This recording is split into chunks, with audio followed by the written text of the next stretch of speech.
Yeah, but just say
Okay,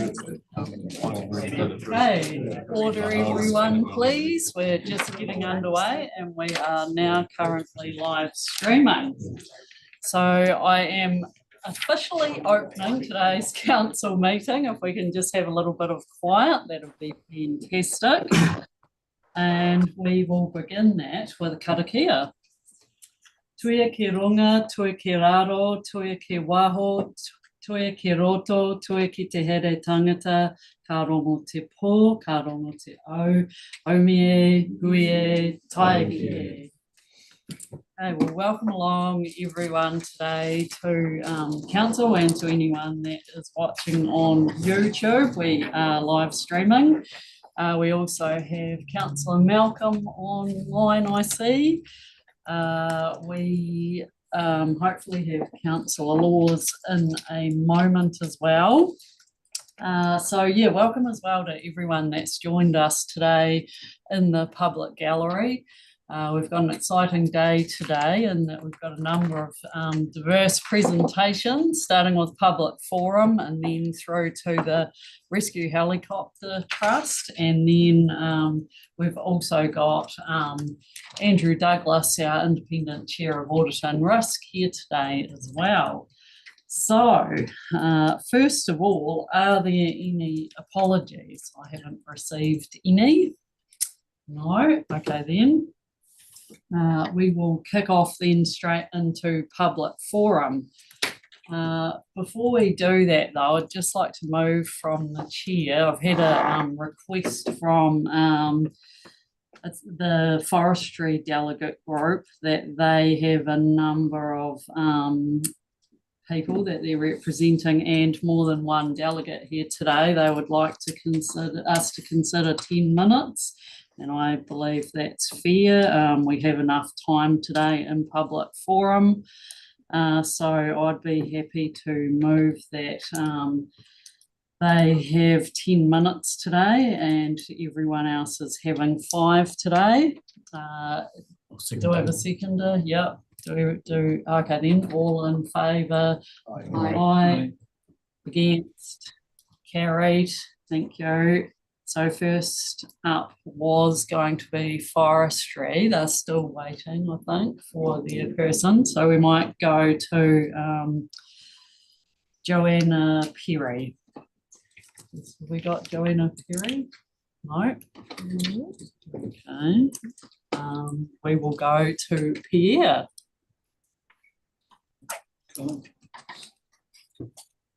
Sorry, Pierre, you probably weren't expecting to go first, but it's great to have you. Welcome. All right, I'm ready. Fantastic. Kia ora koutou katoa. We want to start by thanking you for inviting us to participate in the early engagement process for the long-term plan. We answered the survey and we are looking forward to further opportunities to engage with this council on a collective response to the climate and environmental crisis. Since the last meeting, the data for the month of September has been released. Both here and globally, it was the warmest month of September ever recorded. This is the 4th month in a row to break temperature records. Last month, we talked about the systemic dangers brought to us by climate change. Since then, new data has been released, giving us more insight into the systemic effects of the crisis. First, a new report from the Food and Agriculture Organization showed that over the last 30 years, $3.8 trillion worth of food have been lost due to disasters. This equates to 5% of global agricultural GDP. And this number might be an underestimate as data is lacking for some subsectors. We also know that the situation is worsening fast. The study points out that the number of disasters increased globally from 100 per year in the 1970s to 400 per year today. Another study from Victoria University in Wellington estimates the cost of extreme weather damages globally at $16 million per hour, or $2.8 trillion from 2000 to 2019. Again, due to holes in the data, the real cost is probably much higher. These last elections, voters' main concern was the cost of living crisis.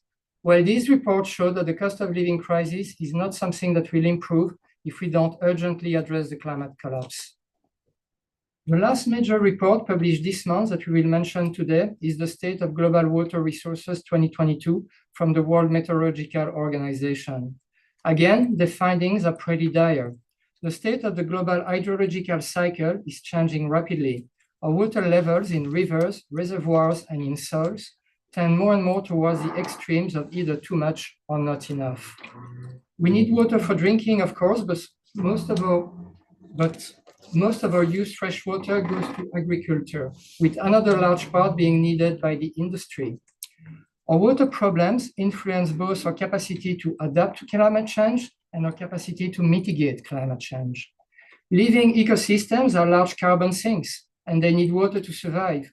If we use more water than we sustainably can, dying ecosystems will accelerate the heating of the planet. Adaptation also requires that we learn to only use what we can.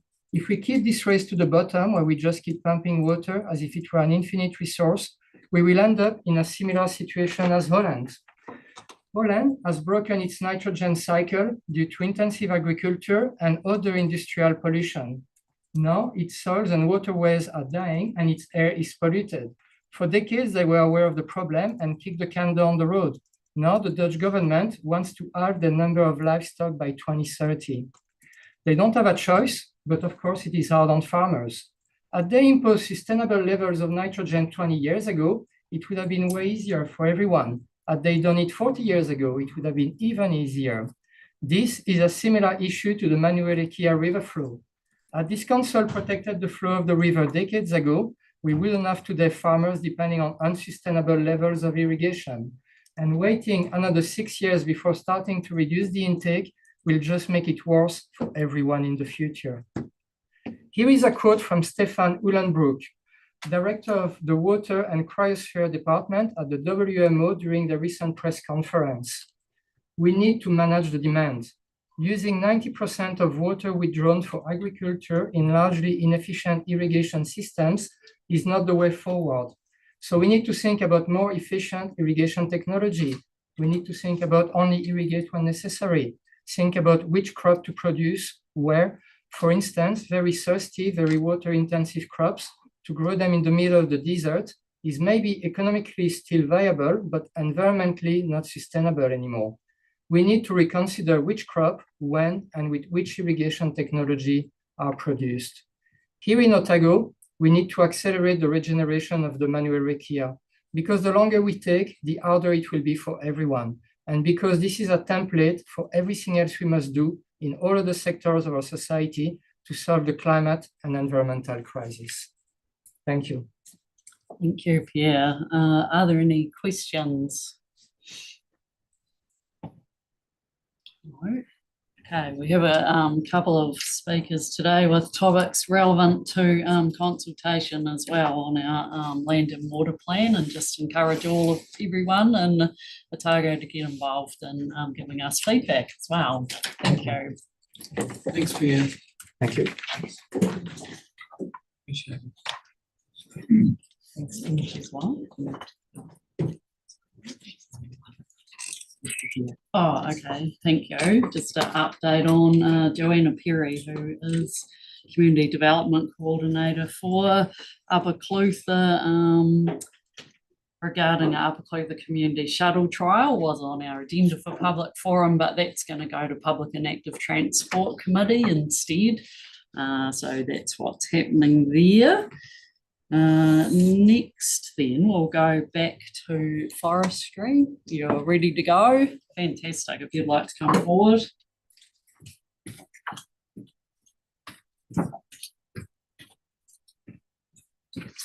Yep, you're welcome to sit up in front here. Make yourself comfortable. You're welcome to sit down to talk to us. Yeah, whatever you'd like to do. We're in your hands for 10 minutes. And yeah, you're just getting set up there on the computer. Just while it's being set up, just by way of introduction, my name's Grant Dodson. I'm the Chief Executive of City Forest Limited, but I'm also the current President of the New Zealand Forest Owners Association. I also chair the Southern Wood Council, so quite heavily involved in the forest industry. It's been my career as a trained forester. So I come to you today representing the approximately 125,000 hectares of plantations that are across the Otago region. We've got Wanita Forest Products, we've got City Forests, Rainier, Matariki, Earnslaw, P.F. Olsen, Port Blakely, Venture, Calder Stewart, and also the Farm Forestry Association, representing large numbers of small farm foresters. And I know some of the councillors in this room have been or are farm foresters. So just flicking over to the executive summary, I realise this is fairly short, but just concerning the proposals that have been put forward in the land and water plan. So we consider those proposals to be quite extreme. We believe that there's a risk of absolutely catastrophic economic and social impact from those proposals. And most importantly, we don't believe that the proposals as they stand support the Otago Regional Council's objectives to enhance and maintain water quality values. We have some concerns about process. We don't believe that science has been properly investigated or applied in the development of the rules to date. And I would draw reference to the 9-year long, almost 9-year long science-based process behind the establishment of the National Environmental Standard for originally plantation forestry, now commercial forestry. That process hasn't been taken into account as far as we can see. We also note some significant sector inequity issues, and I'll talk about those later on, which we believe is a major contributor to the perverse outcomes. But look, in short, from our perspective, we are feeling quite ambushed as an industry with respect to this. So it's very much appreciated that we can address you and share our concerns today. So look, in short, we don't believe that there's any justification to expand the provisions of the National Environmental Standard for Commercial Forestry rules. To give effect to the water quality outcomes that you desire, we believe those rules are sufficient as they stand. And we also note that the rules as proposed in the Otago Water Plan actually favour certain industries that are well known to have negative water quality outcomes ahead of forestry, which has proven superior water quality outcomes. So I'll just quickly start with our concerns on the process. So the forestry provisions are noted in the document to be informed by direction from community mana whenua and councillors. And we would note that there's been limited, if any, substantive input sought before the proposals were developed from forest owners or from SION, the Crown Research Institute. We note there's been very limited scientific evidence presented to support the approach that's in the proposals. And it does appear from our perspective that there hasn't been a serious engagement with the relative experts or the science. Process is rushed. That the National Environmental Standard for Plantation Forestry, it took 9 years to develop that process. There was extensive consultation, and it was ultimately informed by some very significant resource consent and environmental law processes. So we'd also note that NESPF or NESCF, as it is now, has been fully reviewed. The new document comes into force on the 3rd of November. But we do maintain that it is very much fit for purpose. It is a more comprehensive document than the Land and Water Plan and is designed as a national environmental standard to be superior in law. So we're very interested as we work through this process to really get to the bottom of any reasons that can be justified for seeking to override it or seeking to supersede it. Next slide, please, Peter. So I just wanted to, I suppose, push the credentials of commercial forestry here. So a compliant plantation forest produces great water quality outcomes, and this is readily proved. The majority of major forest companies in Otago have their own history of water quality monitoring around their activities, and this consistently demonstrates that plantation support water quality outcomes very, very close to Indigenous forests. And this has been backed by consistent research findings from SION. Now, we appreciate that shading is something that's been cited by the ORC as a reason for large setbacks, But this just doesn't stack up to the science. And look, we won't get into a scientific argument here. There's also the issue of slash. It's been very much in the media lately with the North Island East Coast slash issues. And it's very worth noting that those are on highly erodible soils. Otago is very much a benign region for forestry. It has low susceptibility risk. There's very little, if any, orange and I think no red zone land under the land use susceptibility index in Otago. And as it stands, the NESCF, which comes into effect on the 3rd of November, has already got increased slash management provisions embedded in it. So I'd just like to talk now about some of the perverse economic impacts that could come from the proposals. And now the key two issues are the 50-metre setback that's been proposed. Now, at the moment, under the NES, we have a 5-metre setback for small streams and a 10-metre setback for streams that are greater than 3 metres in stream bed. So look, even to move it from a 20% increase from 5 metres to 6 metres would be a significant impact, but to move it to 50 metres, so to put it into context, it's proposing 50 metres for all land greater than 10 degrees. Well, that's pretty much the entire forestry estate in Otago. So the analysis of some of the larger Otago forests would show that would lead to a 37% loss in estimated forest area if we were to apply 50-metre setbacks. And that would have an economic forest value loss of more than $320 million to Otago. They'd also completely change the value proposition for forest owners, and this is for both existing forests and also for new forests. So we'd have a situation where a forest like Flagstaff, which is nigh on 120 years old, is currently growing its 4th rotation, would have to get a consent and potentially set back 50 metres from streams that it was put there 120 years ago to protect. And the impacts on the industry would be dire. There'd be less employment, there'd be far less wood available over time, there'd be less exports, contractor livelihoods would be affected, farm forestry livelihoods would be affected. There'd also be significant ETS liabilities. So most of those, or if not all of those forests, are registered in the emissions trading scheme.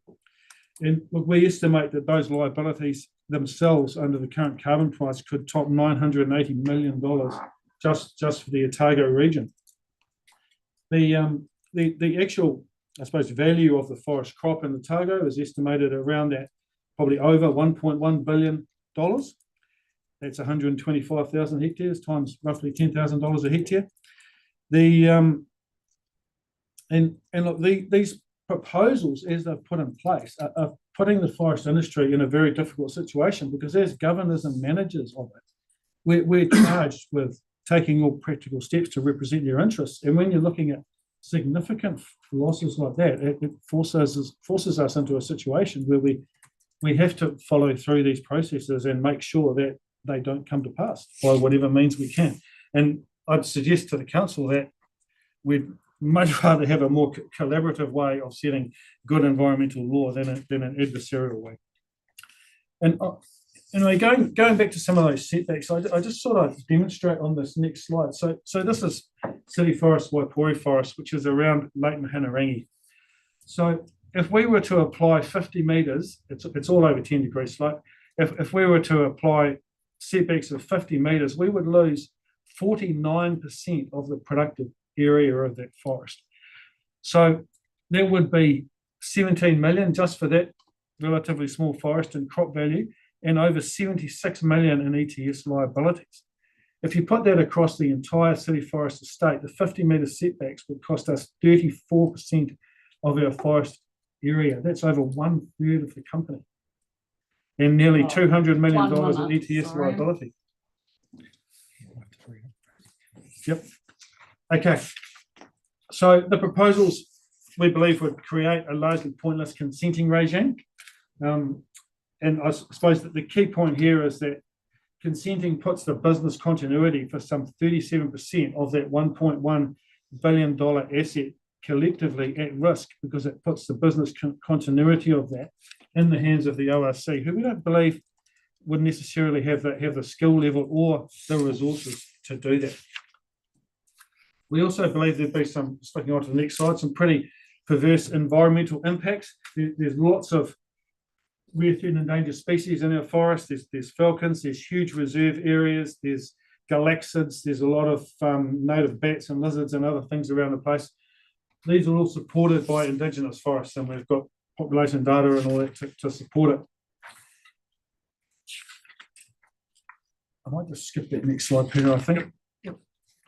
So just on to equity with other all land your uses. slides anyway. Sorry? We can receive all your slides. Yeah. Look. I just wanted to really notice this, really point out this equity with land uses. So under the current plan, it'll be, now you people are trying to give effective sediment, nitrates, phosphates, E. coli, and yet it's going to be, you're going to have to get a consent to plant a pine tree within 50 metres of a waterway, but it's going to be perfectly acceptable to fertilise within 3 metres of waterway, or to discharge farm effluent, i.e. spray cow shit, within 20 metres of the bed of a lake, waterway, or significant wetland.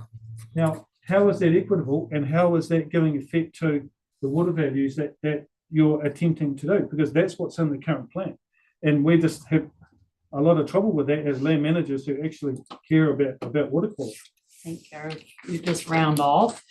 Yep. So look, I'll just go on to the last slide. So what do we want?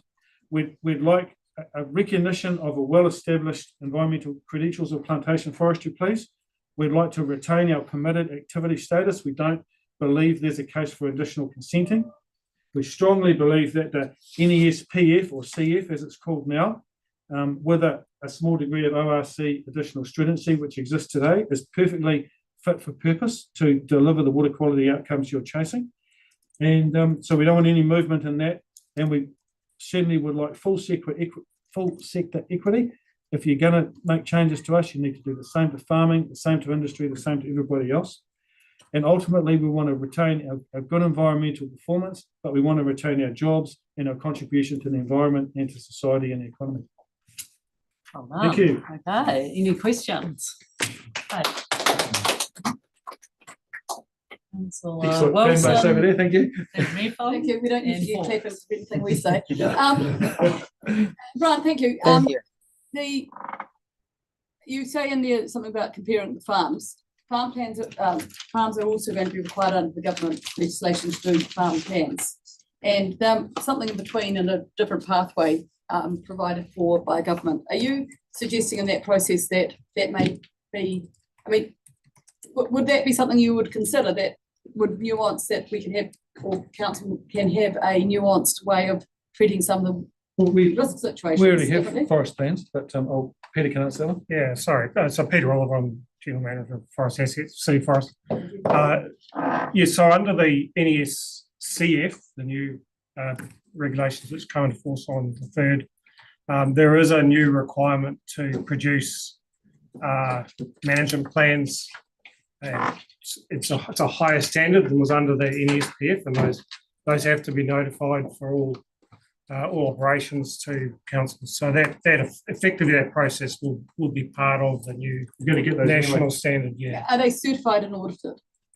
They will be. Well, they'll be able to be audited by the council, obviously, and they have to be produced by qualified forestry staff. And that would be the even playing field that you might be looking at if it were to be. Oh, look, the even playing field for us is about water quality outcomes. Yeah. And I mean, no amount of convincing, it's absolutely proven that pine trees planted to within 5 metres of a creek produce excellent water quality outcomes. There's literally hundreds of studies that say that. And we know that fertiliser puts nitrates and phosphates into the creek. Forestry doesn't fertilise. And yet, so a pine tree is being forced to move back 50 metres, and yet I could actually turn that into pasture, put livestock in it, fertilise the hell out of it, even discharge farm effluent in there, all totally detrimental to water quality, and that would be permitted under the plan. Okay, thanks. We've got a 30-minute limit on the whole time of public forum as well. So we're going to Council Mefum, and we're going to go really quick. Okay, Nice to see you guys here. Grant, a 10-minute time constraint should be placed on you more often, I think. You've done well. In terms of your recommended setback, have you got one? I know you're talking about the national standard, but do you have, so the plan saying 50, what would you suggest would be? Oh, look, we don't see any justification for moving away from the 5 and the 10-metre rule. And look, that was established effectively in the Environment Court, and it was proven at the time, I understand, and accepted by the judge, and it was a forest and bird challenge on a resource consent in the Coromandel, that virtually all of the benefits for a small stream are achieved with a 5-metre setback, and likewise for a larger stream with a 10-metre setback. So there was no justification for going back any further. Thank you. Sorry. Alexa? How do you view issues around and the costs associated with the spread of wilding conifers in this region and seed sources that can be traced to forestry stands? Yeah, so the vast majority of wilding pines are from historical plantings done by the New Zealand Forest Service or from shelter belts. Peter is the forest owners representative on the National Wilding Pine Committee, so I'll pass over to Peter if that's okay for that one. Yeah, so the forest industry is already contributing quite significantly to managing historical wilding spread around our own forests. So our city forest has 600 hectares of Douglas fir along the Silver Peaks reserve boundary, which we are contributing to the management of. We have some historical contorta plantings up at Waipuru, which we've been controlling now for 10 years and working on. But the reality is that the majority of wildings that are being produced are not coming from compliant plantation forests. They're coming from historical sources, principally farm shelter, and also from there's a little bit that's at risk from some new plantings that weren't captured under the previous regulations. So under the new regulations, which is the NSCF, every plantation greater than 1 hectare is captured. So that's replanting and new planting is already captured under those regulations, and threshold risk assessments will need to be done ahead of planting those. So you know, there should be compliant plantations will not produce future wilding spread. So as an example, even if we're replanting the 4th rotation of radiata pine in the middle of Flagstaff Forest, we still have to do a wilding pine risk assessment for that under the rules of the new NESCF.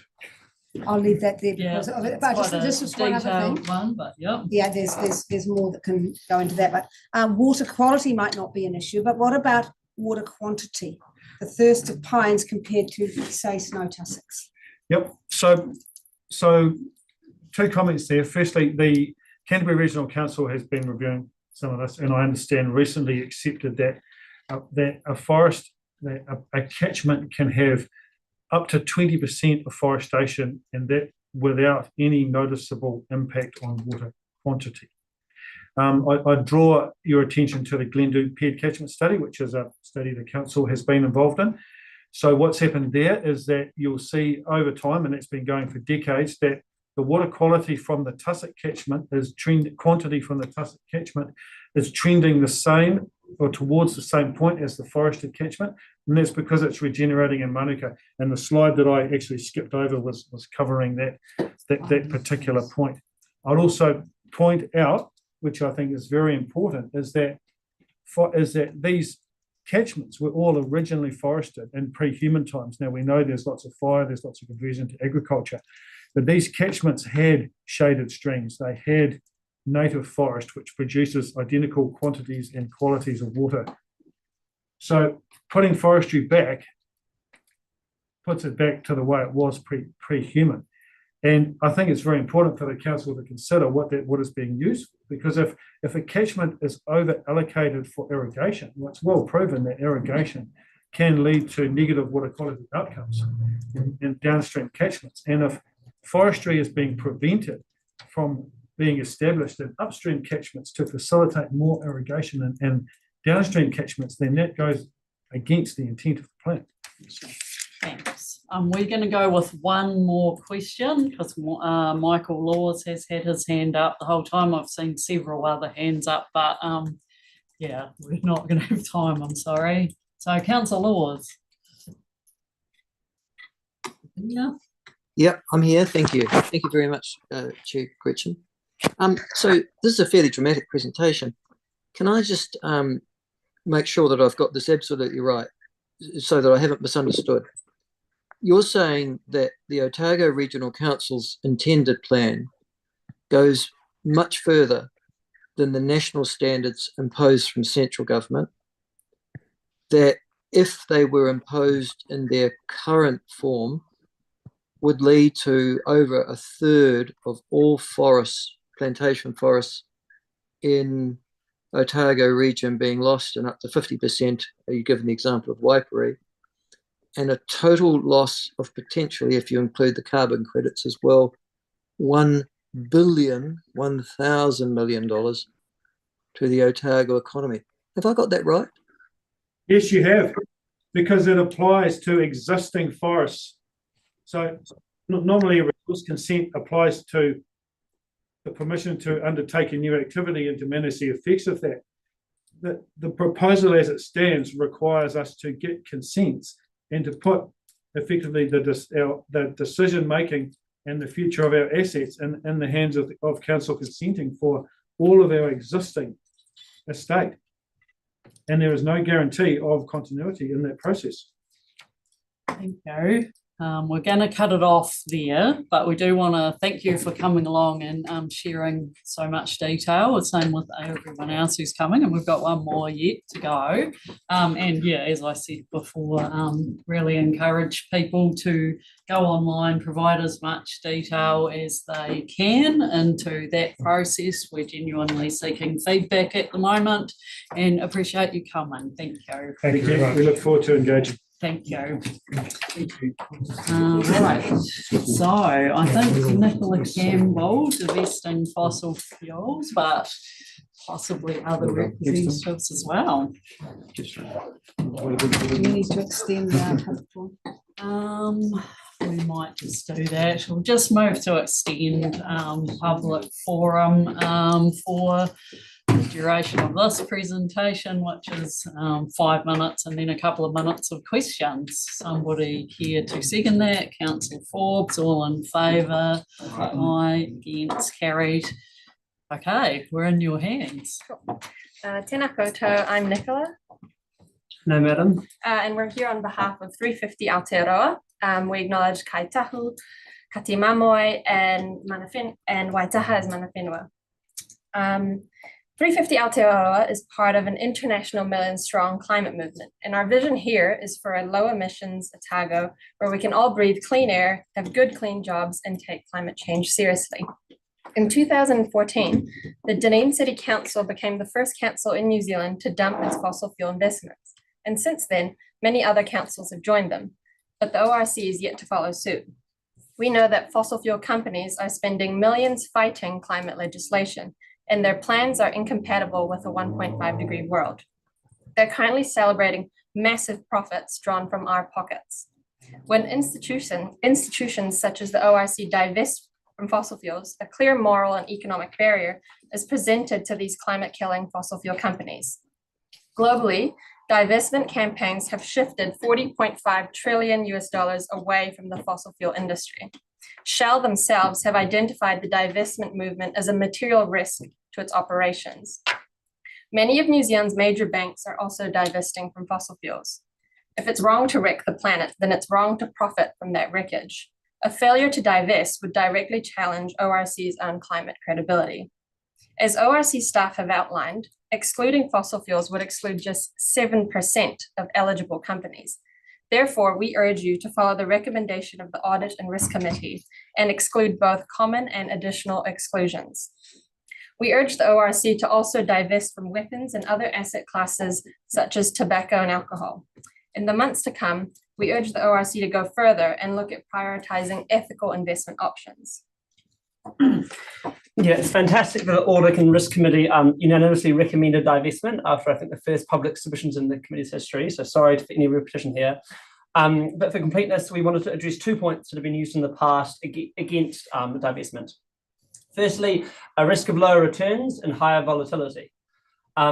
There's increasing evidence that long-term returns of ethical investments are generally as good, if not better than others. We know that social and environmental impact of companies affects their financial performance. Ethical companies do well, and so do the funds and the councils that invest in them.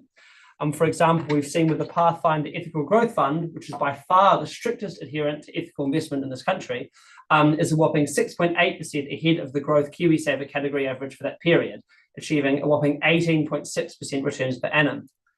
The fossil fuel industry faces major near future challenges that cast serious doubt upon the profitability of that sector, such as renewable energy technologies, increasing adoption of EVs, and increasing government regulation of greenhouse gas emissions. So fossil fuel divestment is fiscally unprudent anyway. And secondly, the other argument we've heard before in this council is that ORC can somehow push these companies to transition away from fossil fuels and therefore should retain its investment. We think this argument's a misnomer. Obviously, the ORC does not and never has been an active shareholder. The ORC's investment is so tiny anyway, right? We're never going to influence these countries' actions. So in summary, divesting does not just move money away from dirty energy towards climate solutions, but it also undermines the legitimacy and social license of the fossil fuel industry. It creates a political climate in which the policy changes needed to address climate change are possible. Again, if it's wrong to wreck the planet, it is wrong for the ORC to profit from that wreckage. And so we therefore urge you to accept the Audit and Risk Committee's decision to divest from all fossil fuels, and also actually go further by asking staff to look into active ethical investment options. And finally, just regarding to the previous presentation, which, as I noticed, there's many other environmental organisations not here at the moment, I think, we agree that we need to go hard on intensive dairying as the biggest threat to our waterways, but we need to be increasing water quality outcomes from all things, including pine. I think there's a long history of evidence that shows that, that water quality outcomes from pine are not consistent with indigenous forests. The big picture is sediment is one of our biggest pollutants, and the ORC really has to do something about the clear felling, which is destroying our waterways, which is obviously going far further than the distance that was talked about here. But yeah, we just urge you to really, in that plan, go really hard in all of the pollutants of our waterways, especially intensive dairying. Kia ora. Thank you. Any quick questions then? No. Oh, Councillor Scott. You referred to sediment for forestry. The previous submission pointed out that the sediment loss in Otago for forestry was significantly less than North Island. Can you take that into account in terms of your comments? Absolutely, yeah. We've seen reports from Environmental Defence Society and others in Otago that show that even when you include that, it is still significantly different from indigenous forestry. Yeah, even with that difference. It's not as bad as North Island, but still a serious issue. Thank you. No other questions? Well, just again, thank you very much for coming along in person to talk to us. We really appreciate it. We like having a full public forum, so well done, and thank you very much. We look forward to the decision. Thank you. Yep. Cool. Rightio. So confirming the agenda then, I haven't heard any changes, so we can confirm that. Just a reminder on declarations of interest. You can signal those ahead or as they come up. Confirmation of the minutes from the 20th of September. Somebody care to move those is true and accurate and receive them. Councillor Wilson, seconded Councillor Somerville, all in favour. Aye. Against, carried. Okay, we're on to our presentation section of the meeting, and today we have the Otago Southland Rescue Helicopter Trust annual report. If you'd like to come forward.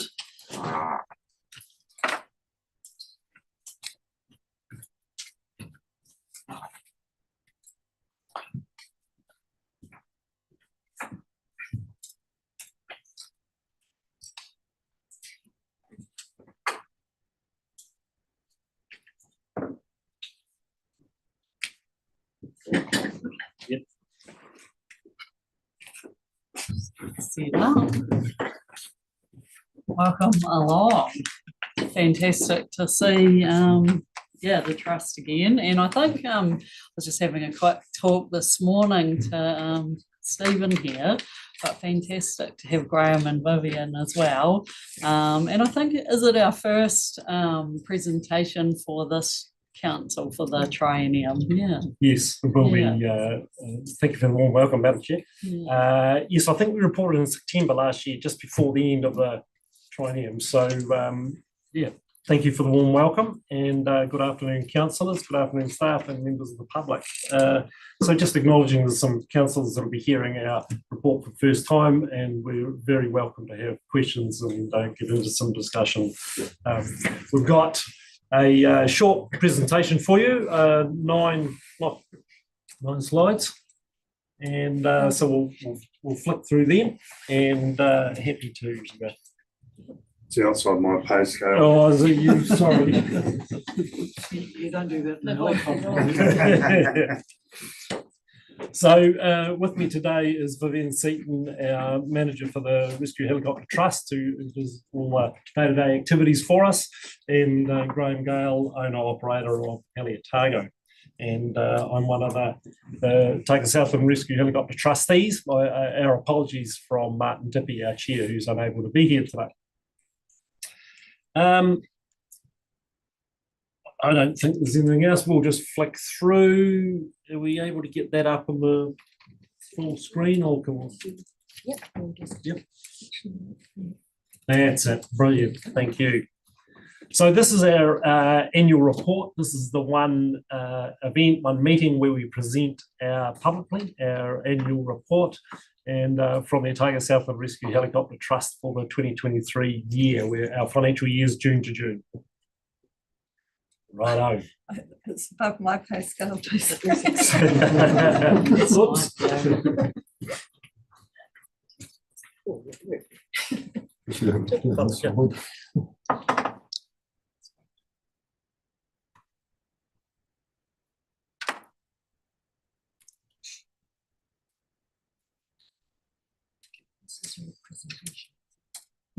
Yeah.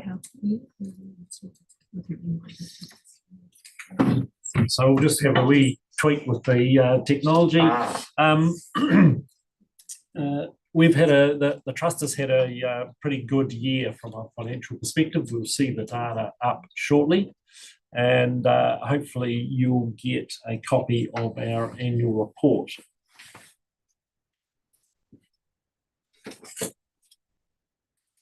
Also, Vivian, have you got a I have a copy. copy for the councillors? Yep. And which will give you a far more comprehensive report and look at all the details behind the scenes. One point to pick up, you'll notice there's been a name change in the trust in the last 12 months. So we used to be the Otago Rescue Helicopter Trust. We're now the Otago Southland Rescue Helicopter Trust. A very logical and what turned out to be quite a seamless change. We cover the bottom part of the South Island, approximately 28% of New Zealand's land area, so a massive chunk of land. And the area that the operation covers, Graham, is primarily Otago and Southland. There's a wee bit north on our northern boundary too that the service does deal with from time to time. So it's something that's been talked about for a long time, but has been warmly welcomed by our colleagues in Southland, obviously. There we go, ladies. Very good. So, Stephen, how many helicopters do you actually operate? We've got, we're operating the largest base in New Zealand with a contract.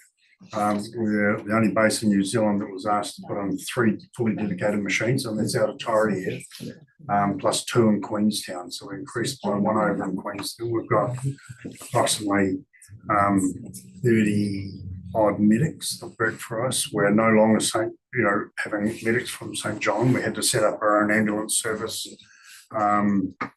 just over 12 months ago, 18 months ago, when St. John pulled out. So we're all one and the same now. We have a company called Hems Clinical that looks after all the medical services. So we've been able to really lift the standards, in our medical and tailor it for the air ambulance model.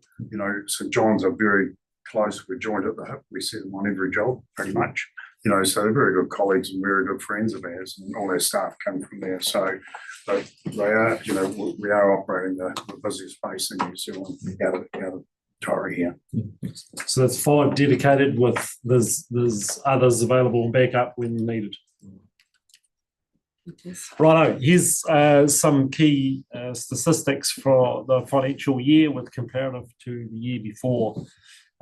So you can see everything is basically up, percentage on the right hand side there, and significant growth, which has been ongoing for what seems now almost decades, and we always wonder where it's going to end, but there's a number of drivers here, but you can see significant growth in the last financial year across all aspects of the service that's provided.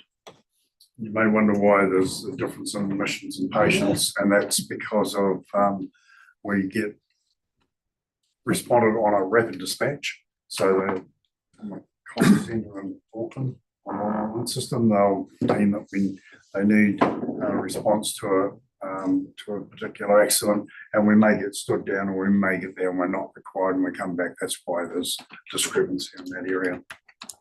Happy to take questions as we go along the slides, actually, because particularly when there's some people that haven't seen our presentations, maybe. Yeah. Yes, Stephen.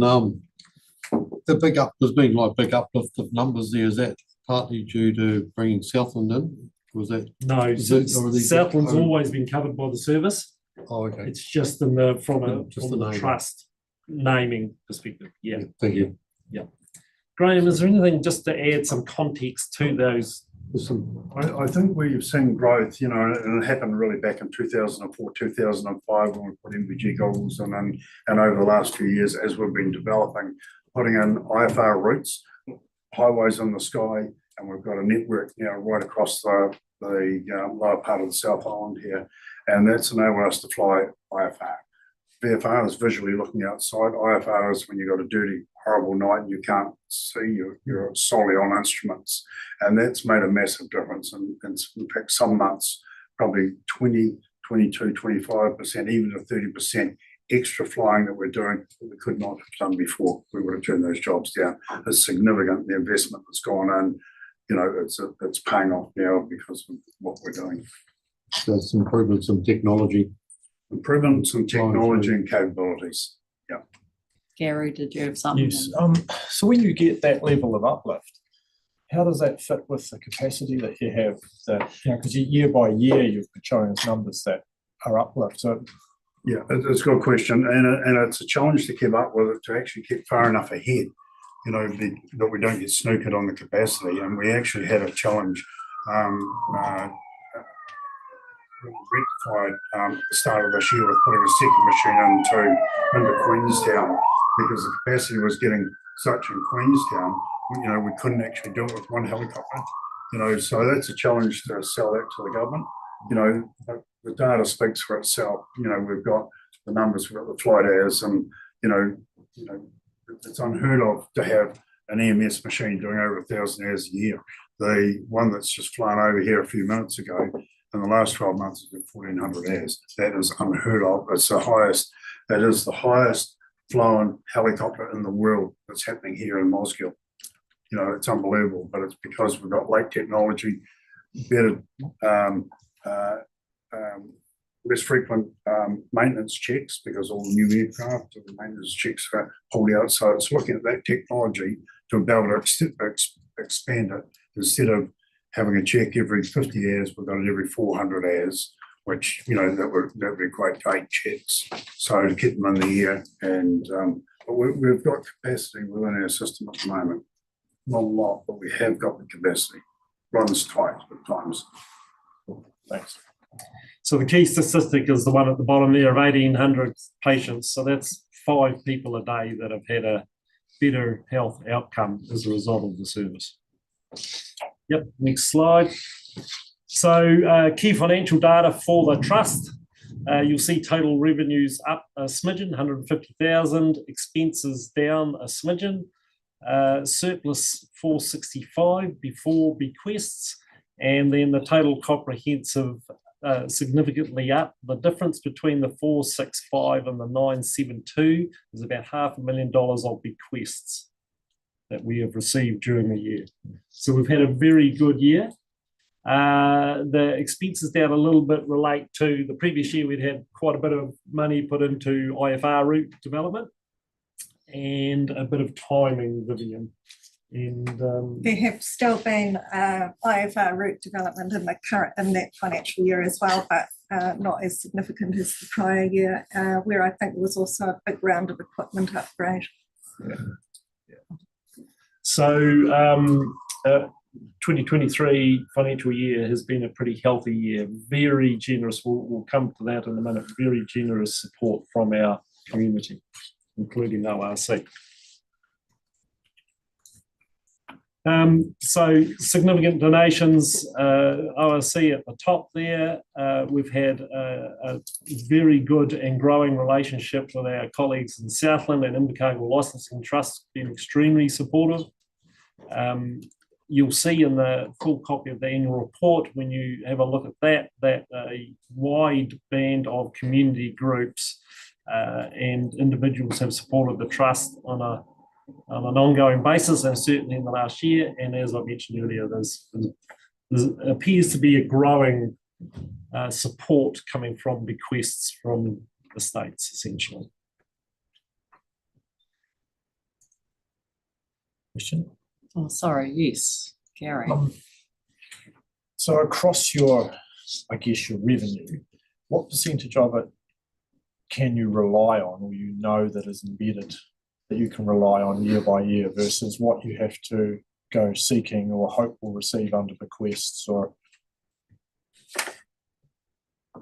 can you answer that, Vivian? The corporate sponsors have a range of commitments in their contracts, and I guess beyond that, we are at the whim really of donors.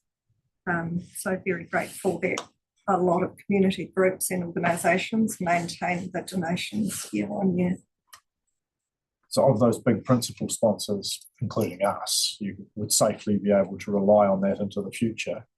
But there's always going to be a level of hope for bequests. Yes. And so the message to community is that the support is still needed. Yes.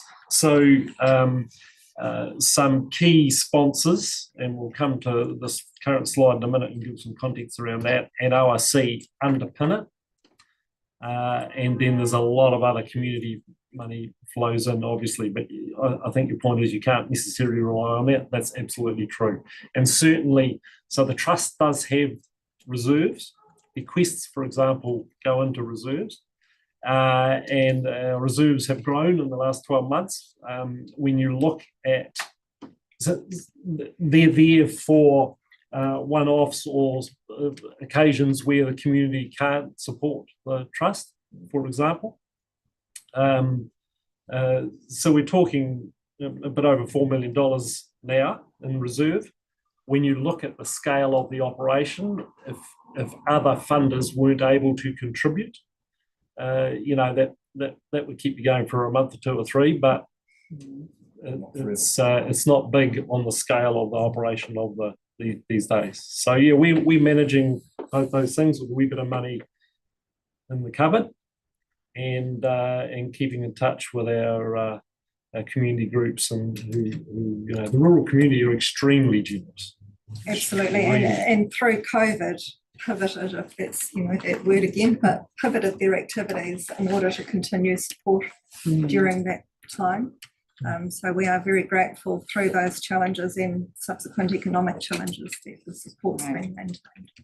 Right, but Andrew, before you want to ask. It was about the missions one before, and I was just wondering, do you have the data that breaks down the for like international visitors that are either related to a search and rescue or a medical event or whatever, approximate quantum? They actually sit in amongst many other, as where the insurance ones sit in, is where they're pretty low though, really on the international stuff that we do on the scale. It's very low now. Thank you. It was interesting picking up that point, councillor, that you would have thought, during COVID lockdowns, things would have stopped. No. Well, I thought with the extra helicopter going on, I thought, well, hello, in Queenstown, I thought, hello, obviously there's perhaps an impact of the tourists coming back. That's why I asked the question. There's a lot of e-bikes now. We do more of e-bikes than what we do of snow skiing. So, it's Not looking a at double you, banger, Lloyd. isn't it? And I think the other thing is, that it's actually providing to the communities and to all our communities, is the clinical pathways that have been put in place, and the likes of the STEMI pathway for someone trying to have a heart attack right at the moment, we've been called to, that's just gone off now at Henley. That's very close for us to go, to go and pick up someone that's having a heart attack now and bring them into, to Eden Hospital. So we'll overfly wherever we need to go. If you're having a stroke and we pick you up in the outer region, we will overfly Dunedin and take you, if you're a candidate for clot retrieval, we'll fly directly to Christchurch. Same with burns, so we'll take you wherever you go. So those clinical pathways has made a big difference to our what we get responded to. Massive out, fabulous outcomes. Just my question is around capacity, and you've got all your missions there. Are you operating within your capacity to fly every mission that you need to? Or Yes, we are. Some that you... Yeah, we are. We don't. I've never had to turn a mission down because we're a little bit spoiled, or the region's a little bit spoiled. But I run a commercial operation alongside, so I have an extra 2 or 3 helicopters that are certified, that do sit in the back of the contract, that I can pull in for maintenance. Most other operations would be down a machine for maintenance. We're not. We stay at 100% availability all the time. Plus, if we have a major event going on, and an example of that was with Gabrielle up north, we sent 2 machines up there, fully crewed, fully equipped, IFR, MVG machines, and I still have 5 online here. We didn't deplete the services here. We did it for the mosque shooting, we did it for the earthquakes, we did it, the Christchurch earthquakes, we did it for Kaikoura. So, and those ones, we sent 3 machines, and we still had supplied the services here. So we are, in a very fortunate position to be resourced the way we are. It's challenging, but we can do it, but it gets very tight. Righto. Comfortable with the financial data. We'll move on a couple of slides. So we're very privileged to welcome a new platinum sponsor this year, our one and only platinum sponsor, Land Power Group. And a significant contribution over a commitment over a number of years. So the photo there shows Herbie White in the pilot's seat with his arm out waving, and that's his wife Pam just standing straight underneath him. They are the owners of Land Power and have a strong Otago Southland connection.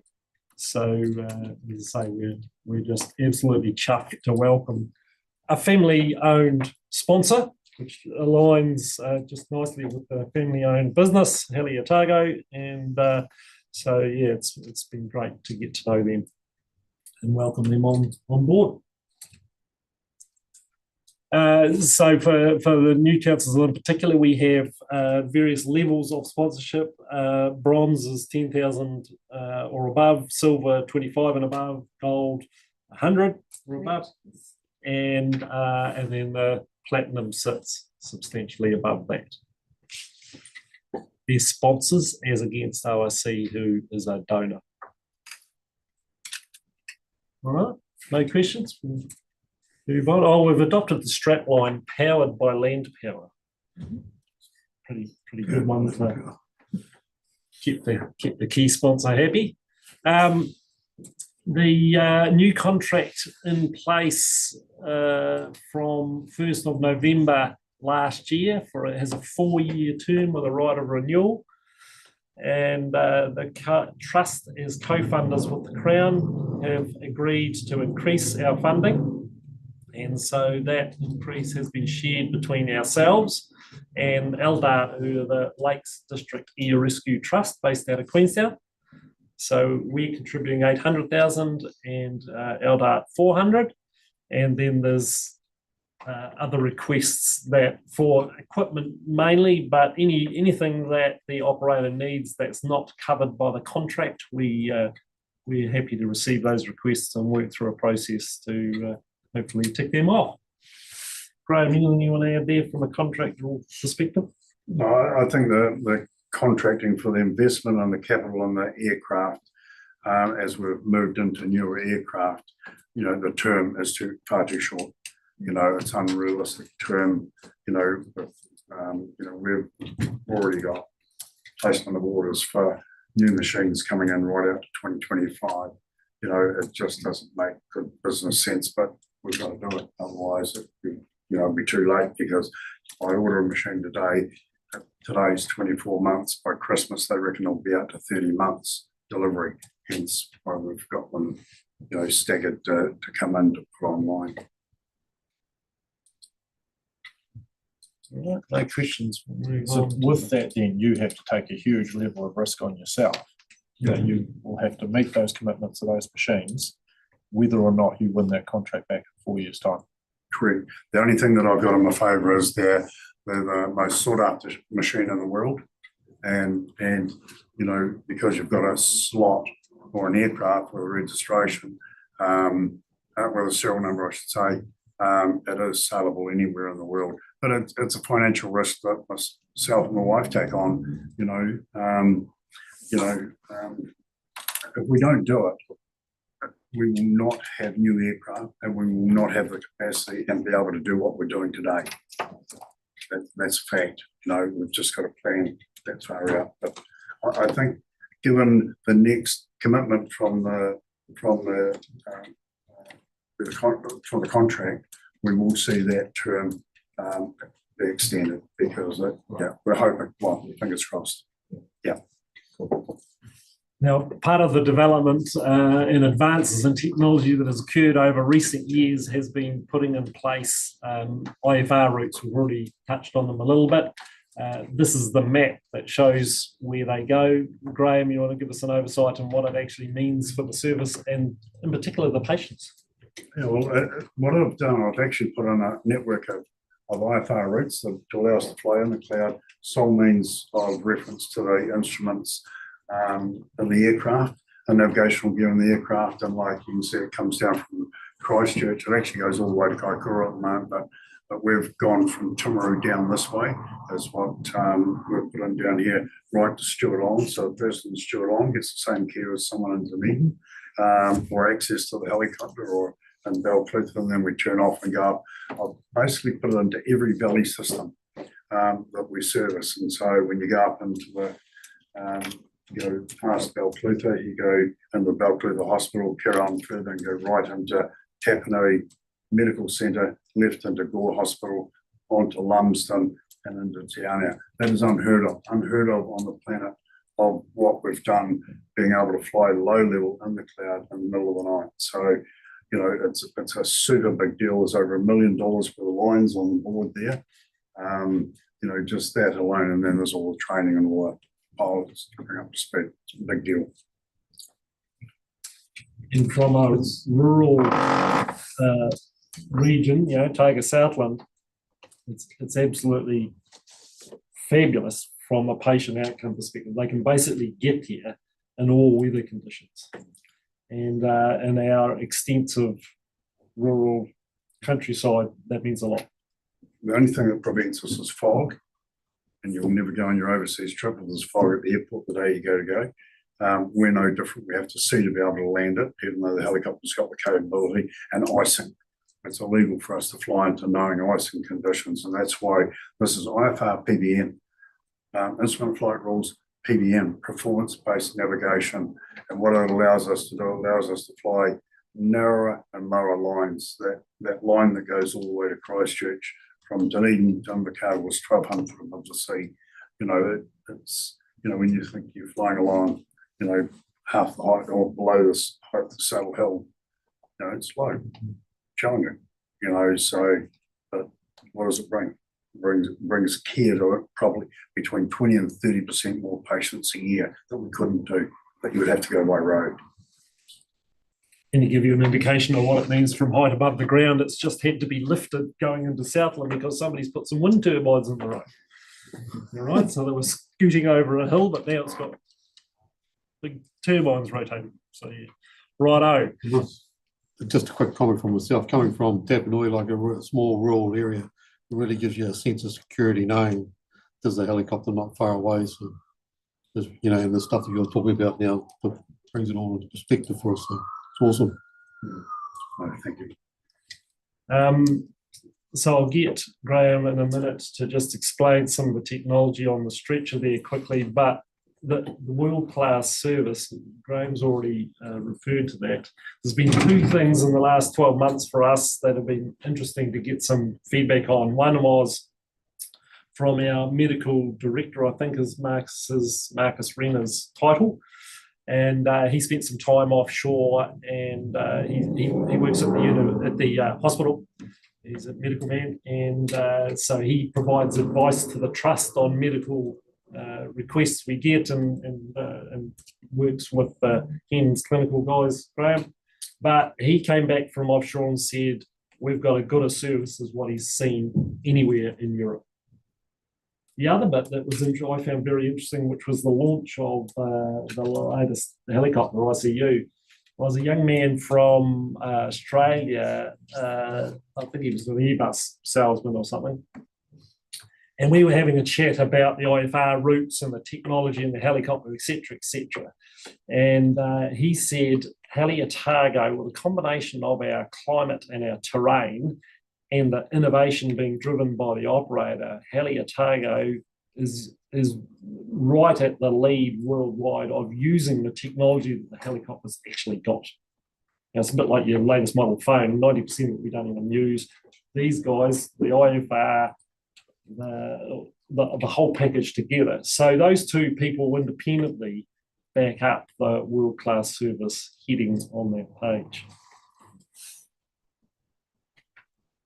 Are you involved with the new Dunedin Hospital and any interfacing, any design discussions to get that? I think we're good. Class? I think we're good. You're good? I think so. And the trust has had a chat too. They've come along to the trust, and operators got a good relationship, and yeah. So I'll give you a parking spot. Yeah.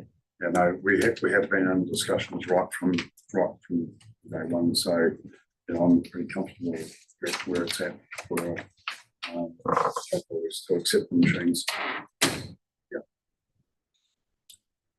Do you need to explain any of that technology? Okay. Yeah, just this is a mannequin on the stretcher. That's, you can see the tube coming out of the mouth, which is, if it's a ventilated patient that's been intubated, and so the breathing is done through the red piece of equipment that's sitting on the stand at the back, which is a ventilator, which does all the breathing. The other piece on the right-hand side is the monitor, which is monitors all the vital signs and that of the patient. But this other arm thing that's sitting over there, that's an automatic CPR device, which automatically does CPR. So if a patient goes into cardiac arrest, that will automatically kick in, or we can do it manually, by pushing a button on it. So, we've pulled patients out the back of the machine on the hospital roof here with that going, and while they've been under CPR, pulled them down through the lift into the cath lab in Dunedin Hospital with that still going. It's a fantastic piece of equipment. We're the first, in the South Pacific to own them. We've got three of them now, one in Queenstown and two in Dunedin, and it's a fantastic piece of equipment. So the machine, the equipment and the monitors and the ventilators are the same right through all the machines. And there's another little gizmo, a teal-coloured piece that's sitting between the two units, which is a syringe driver, which administers all the sedation and that. So we could have 3 or 4 of those running, depending on the patient's condition, to keep them sedated while they're tubed and transporting. Last slide. Thank you. Thank you for the opportunity to report today. Thank you for your ongoing support, and we look forward to working with you. I understand you started your LTP process, and we look forward to being part of that. Keep in touch, and we highly value ORC's ongoing support. Thank you. Massive thank you from us as well for coming along today, but more importantly for your ongoing amazing world-class service that we benefit from here. I think you just said 28% of New Zealand are covered, which is massive, nearly a third of New Zealand. It feels like a privilege to be able to be part of that, from a small part from our perspective, but an important one for the people of Otago. There are three, I think, important families to mention today. The first one being the sponsor and donor whānau, which we're part of, and as I said, it makes us feel really proud to be part of that, even in a smallish way. And to welcome, as you said, Land Power into that whānau is absolutely fantastic. So yeah, it's brilliant to be part of that. Second of all, the Rescue Helicopter Trust itself, which does an amazing job on very low overheads, high value, and as you've said, managing to attract more and more, I guess, input into the trust as well. So that comes with great leadership. So thank you very much on our behalf. And the other one, obviously, is the Gale whānau and Heli Otago. Yeah, you're a bit of a legend, Graham, I have to say. And yeah, the personal risk that the family has taken on in order to have big gains for our region has to be noted. Yeah, you don't do things for a personal gain perspective. It's always about Otago, and that's amazing. So yeah, thanks for coming along today. As you said, we've got LTV coming up, so we'll be considering everything, obviously with community consultation, but at this stage, as I said, it's a huge privilege to be involved, so I'm sure that the people of Otago will see that way as well. Any other questions or comments at this point? Thank you. Just checking our donation and whether it's CPI adjusted each year. Sorry? What is our? No. It isn't. It's been the same for some time then. Thank you. Yes. Mr. Donnelly will be able to provide you the. It did go up at one point, I think. Well, it's changed over the years, but I can't split those. I'm not sure either, not in my time. Okay. Right. Thank you for your time. Thank you. Thank you very much.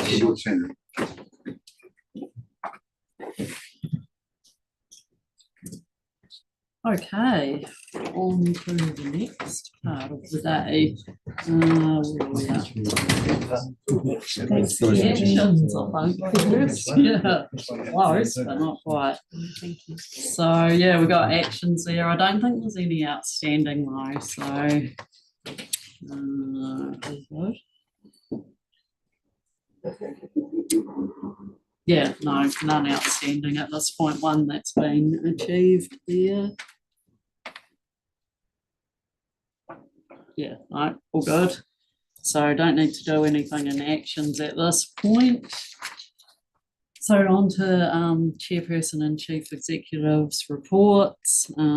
Yeah, mine's just there probably on a tightish time frame now for the afternoon, but it is there for you to have read, and I probably can take that as read. Just has been a lot going on, and I just wanted to recognise the connection that the council itself is making with the community through everyone's joint efforts and getting out and about, and it has been a real team effort, so thank you for that. This is just a note of some of the things I've been up to. I wrote this before I'd last week, and I thought I was going to get to Miller's Flat, so it's in there, and I didn't. At the end, got caught up on Wilding Pines Conference that day, so sorry about that. That's an inaccuracy. And yeah, just recognising that we'll have an incoming government soon, and that we're keen to work with whichever government we, have, and getting to know new local MPs as well. Councillor Wilson. I just wanted to raise the question of the letter that's beside yours and the policy direction that's with it. Now, I appreciate this hasn't gone to council as such, the vegetable growing areas or vegetable production areas, and it's where it sits with the land and water plan. It was certainly something that was mentioned in the Western meeting, and it obviously is one that we need to put our eyes over. And I'm just wondering about the timeframes for being able to add something in under the consultation on the land and water plan that may be meet the aspirations of the previous minister in the same way other people have. I mean, it may be initial. You understand that question? The question is, well, it appears the problem with that is our timing, but there's obviously some aspirations that in the land and water plan that we enable or vegetable production, and I'm wondering how that fits in, because some of the responses here, which is an unfair way of disclosing our responses to that policy planning, I'm just wondering if there is a chance to reconsider any of those. Some of the councils are trying to ensure that it can grow and develop. So we'll be coming back to you over 2 sessions for additional direction and discussion on a range of topics, including this. Including this one. Thank you very much. Thanks. Anyone else? No? Oh, Councillor I was McCall. going to move to note the report. Sure, thanks. So seconder, Councillor Weir, all in favour? Aye. Aye, against, carried.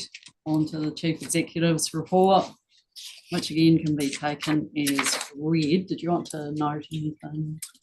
No, look, I think it's a fairly standard format now in terms of the project plans, finances and service levels. So finances to the first quarter, just noting that the forecasting at quarter one will come to the finance committee. So this is just the financial reports as they sit on the 30th of September. Yep, Tim. Just Richard, in the land water management plan, the milestones, just a few that are standing out is on the critical path, item 26, the draft FMU chapters for the Manahira Kia, item 32, the Manahira Kia Rohi chapter complete, and item 36, reporting back to the Manahira Kia Rohi. They're all dates now that have passed, and you've got a comment against them, but I just want some assurance that we are still going to meet our June date for lodging the plans. Yes, so there's no concerns about no, so we're still on track, and obviously we've got consultation scheduled, fingers crossed with the weather, for Manahira Kia on their plan on Friday. And staff are continuing to work on the draft chapters and the formats, the details that will actually make up the plan document itself, but we're still on track to meet that date. Yeah, thank you. Somebody, oh yes, sorry, Kevin. Yeah, just further to those questions of Councillor Meffin there. On milestone 39 is around our section 32 report that we still haven't done. So am I right in assuming that we've gone out to our people with conditions to the land and water plan that actually haven't been financially or socially tested, and I refer even to the forestry one now, that the new rules that were put into forestry, that they seem to have come up with some pretty compelling financial arguments, but so there's a lot we've gone out that we haven't financially tested.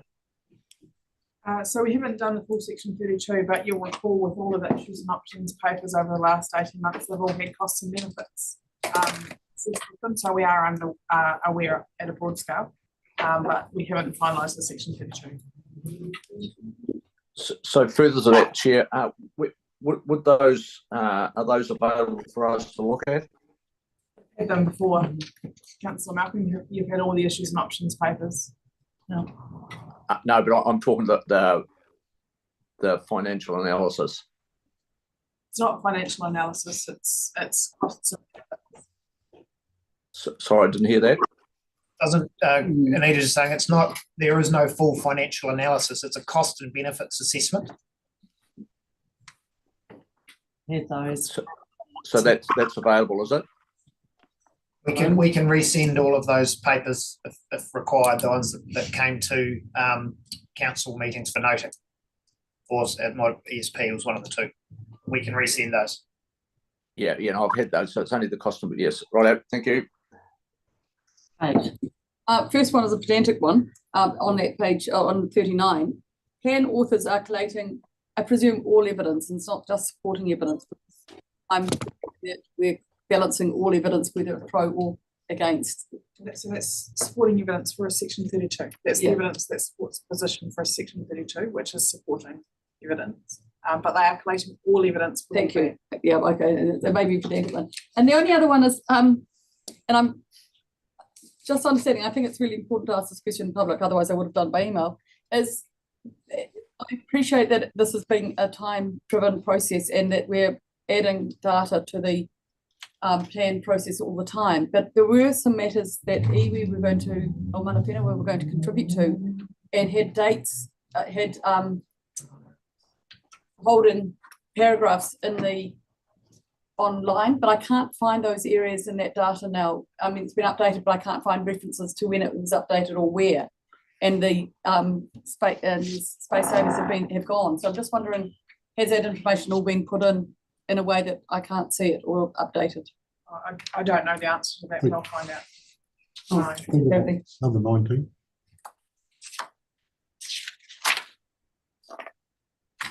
Well, that's one piece, and there's another one in 29 around draft, but without the details, so we can't answer that here. Sorry, but we can take that question away if you want to send it through. Sorry, so 19 is quite separate to I think what Councillor Wilson's talking about, which is online information. I don't have clarity over what it is, but I'll find out and come back. Tim and then Gary. Richard, just moving on to the statement of comprehensive revenue and expense. Just firstly, to be pedantic, to follow Kate's example, the date is showing year-to-date August for a 3-month period, which should be September. So I'm not quite, I presume we're looking at September's figures. But the question I have is around interest and investment income. Nick, you can probably answer this. There's a $2,048,000 interest income, which I presume is coming from the port. But we've got a finance cost of nearly $2.3 million. Is there a mismatch going on there? What's happening? Timing difference or? It's the difference. The revenue is what we pass on to the port. Yep. So we have the port cost is in our cost, and then we pass theirs back onto them. But we've got our own debt as well. Right. So the extra in the cost over and above the revenue is the cost of our own debt. Okay, thank you. Yep. And it's a typo, is it, on the column headings in terms of we're looking at September. We are looking at quarter through, full quarter results. Thanks. So those very concise numbers that the forestry sector presented today, and the consideration of feedback, will they be used? So we'll and we have had this conversation. Forestry absolutely welcome any feedback they've got, and particularly if they've got evidence to support that in terms of how they believe the effects that we had intended to manage could be managed differently, and they've obviously had a lot. The NPS CF also landed the final version at about or just after the time we had confirmed what the forestry rules. So there is a bit of alignment to work for us to do there as well in terms of what landed in the NPS CF, but absolutely whatever they submit through the consultation process, and I understand they will be making a submission, which is great, and we will consider that, and that'll be part of the feedback that comes to this table as well. So you'll see that. Great. And also if their feedback in this next early stage isn't factored in a change, say, to what might be put up for notification, will their financial numbers be used in Section 32? Sorry. Sorry, The question was, will their numbers be used in the Section 32 report? I mean, that'll be I suppose it's the same thing, body that gives feedback, isn't it? Not just them, yeah. I What would the can't process be? tell you what we'll use in the Section 32, but we try to include as much information as we have available. A Section 32 is an assessment of efficiency and effectiveness and if possible quantified costs. So it's not necessarily a financial analysis, it's to achieve this objective, is this the most efficient and effective suite of policies and rules to get there? But we will use whatever we've got at hand. So if they submit that through the process and we have access to it, then the team will absolutely, just like everyone else, we've had a farmer provide me some feedback on the scrub area that will be input into the system. All right. Okay, thank you. Can I just, and this is good discussion. I think the purpose of this report is to track that the plan is on track. We will have, and we know we will have, and I'm not saying they're not good questions, they are, I'm just conscious of time, and the purpose of this report being to track our progress for our key projects and ensure they're delivered on time and in accordance with our commitments. So we're happy to take any other feedback or questions on plan content through either the workshops or any other sessions, but I'm just conscious of the purpose of this report put to council today. Kevin. Yeah, just on page, I'm just trying to get my page here, bottom of the line. On our statement of comprehensive revenue and expenses, page 43, I think it is, 43. There's just a couple of that I just wonder if, Richard, you could give us an explanation to, and I'm happy to take that offline, but just while there's a summary of comments at the bottom of that report, there's no explanation to the $1 million variation in both employee benefits and other expenses, which to me, we've commented on something at 420,000. That those are sort of quite significant issues that I think I should be tracking. So employee benefits is because we're carrying vacancies. And we're also still to apply staff.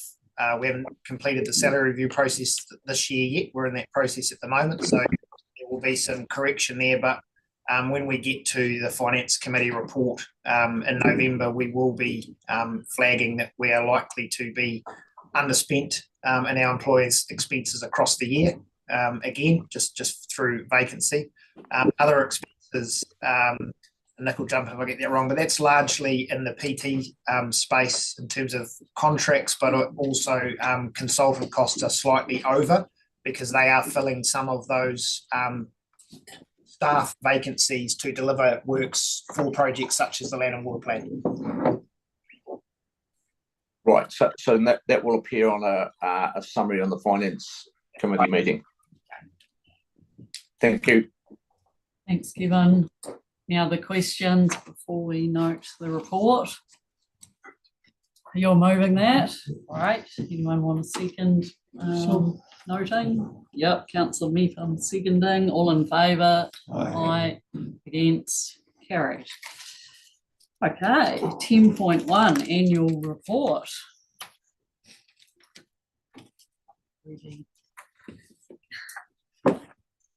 So yeah, while we're coming up and getting ready, just you will have had in front of you a few pages here, which are inaccuracies, slight ones often that have been picked up.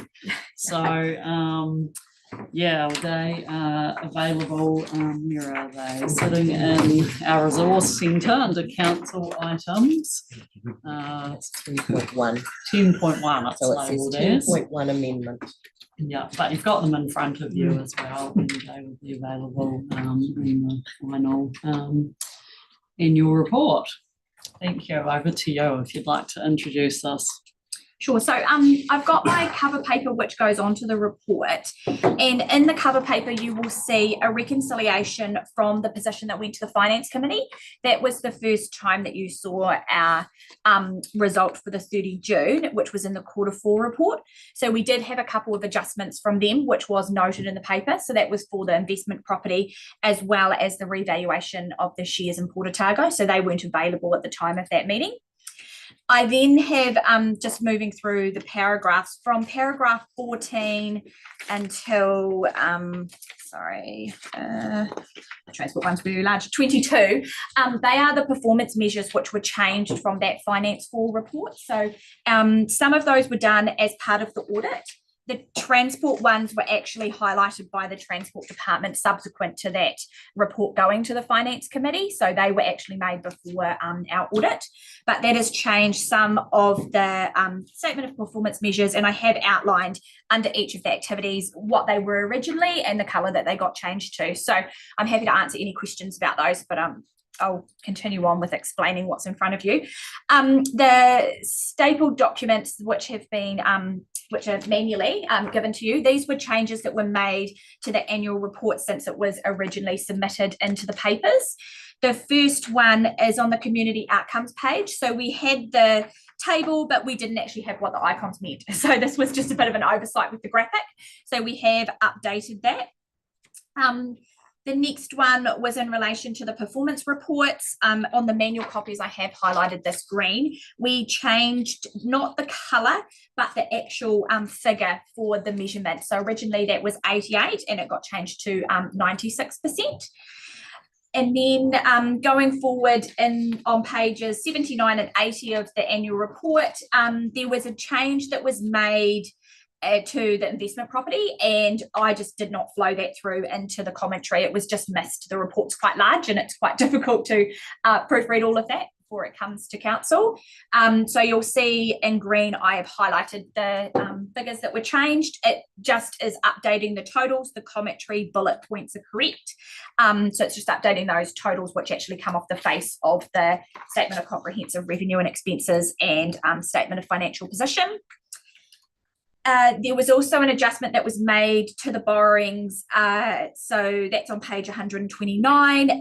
This is the fixed rate borrowings and the floating rate borrowings. So it is not a change that was made to the face of the Statement of Financial Position, which did hold current and non-current correctly. This is just how they are actually fixed in whether they're floating or whether they're actually into a fixed period. Going on, an adjustment was made to note 22. So originally note 22 had a line which was other. It really should have gone up into interest and loans. So it has just been incorporated up into interest and loans. So sorry, I am talking about the group figure there that had a 74,000. So that has been it moved up into the main interest on loan figures in the note. And there was a change that was made to the essential services benchmark. Originally, this was 300% and it got changed to 185%. We just changed the basis that it was on. It is still a benchmark that is met and it is still above the threshold line. So otherwise, there has been and there will be a few minor changes to the report just in relation to some of the graphic toning. So you'll see even on the community outcomes page, I would like to get the resolution a little bit higher in the document. So the graphic won't change. It is purely a toning and resolution of the image, sorry, adjustment that will be made. And there are also a couple of EDs and capital letters, etc., that's being changed through the document. So just open it up for any questions. On the entire report now? Yes. Yeah. Okay. Thank you. Councillor Weir. I was just wondering on the transport data, that data around like passenger satisfaction and stuff. I know the transit app that a lot of people use asks questions whenever you hop on, around like the cleanliness of the bus shelter or how crowded the bus, all that kind of stuff. Is that data that we have access to that could be incorporated in this as well? Is it? I don't know if Yeah, I don't even know if Tim would know. It's definitely, it's not part of this report, because here we're measuring, the statement of service performance, which we have those measures, whether or not, I assume, we might have access to that, but it's probably a question to better raise, whether Pim would know the answer now, or the Public and Active Transport Committee coming up. They could potentially look at it then and provide an answer. Just to report back to the Public Transport Committee, I think it'd be good just in terms of how we're using the various data sources in terms of questionnaires and transit apps, and cool. Thanks. Just another observation about another possible amendment. On that second page of the printed ones you've given us, that final level of service with a red cross doesn't have the explanation added, whereas in all other cases you've given us that explanation of. Sure. So I can look at adding a comment there. We're not required to put a comment in for everything, especially when it's actually included in the main text where we talk about it for air. So I must say I haven't. I just noted everywhere else I saw there was a very clear explanation. There wasn't one of them. Sure. I'm just trying to quickly read now whether it is in there. I can add a comment if it is not, where it's begun, it was due to be public notified. Now, I can add a comment in there surrounding it. It is in some cases in the performance and delivery commentary. And so that is why sometimes they do not have comments, even if they are read, but I can add a specific comment in there if that would. Sure. Thanks, Madam Chair. On the basis, Sarah, that you wrote the recommendations, does recommendation 2 give you enough flexibility in case there's some editorial tweak that's required? It might be best to change that for some, like obviously that doesn't cover adding a commentary in there with the red measure. So yes, that would probably require a little bit of tweaking. Madam Chair, I'm happy to, you may want to move it anyway, but for this, we got a few others, but yeah, you're happy to move it. I'm happy to add those extra words in if the mover is, well, I assume that might be you, is happy that editorial amendments are part of recommendation 2. Thank you. Good point. Yep. We've got Councillor Meetham.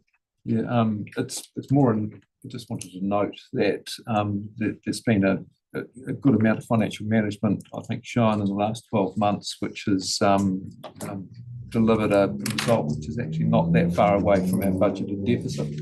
I would also like to note that a 78% equity ratio is a strong equity ratio for this council, and that we should have.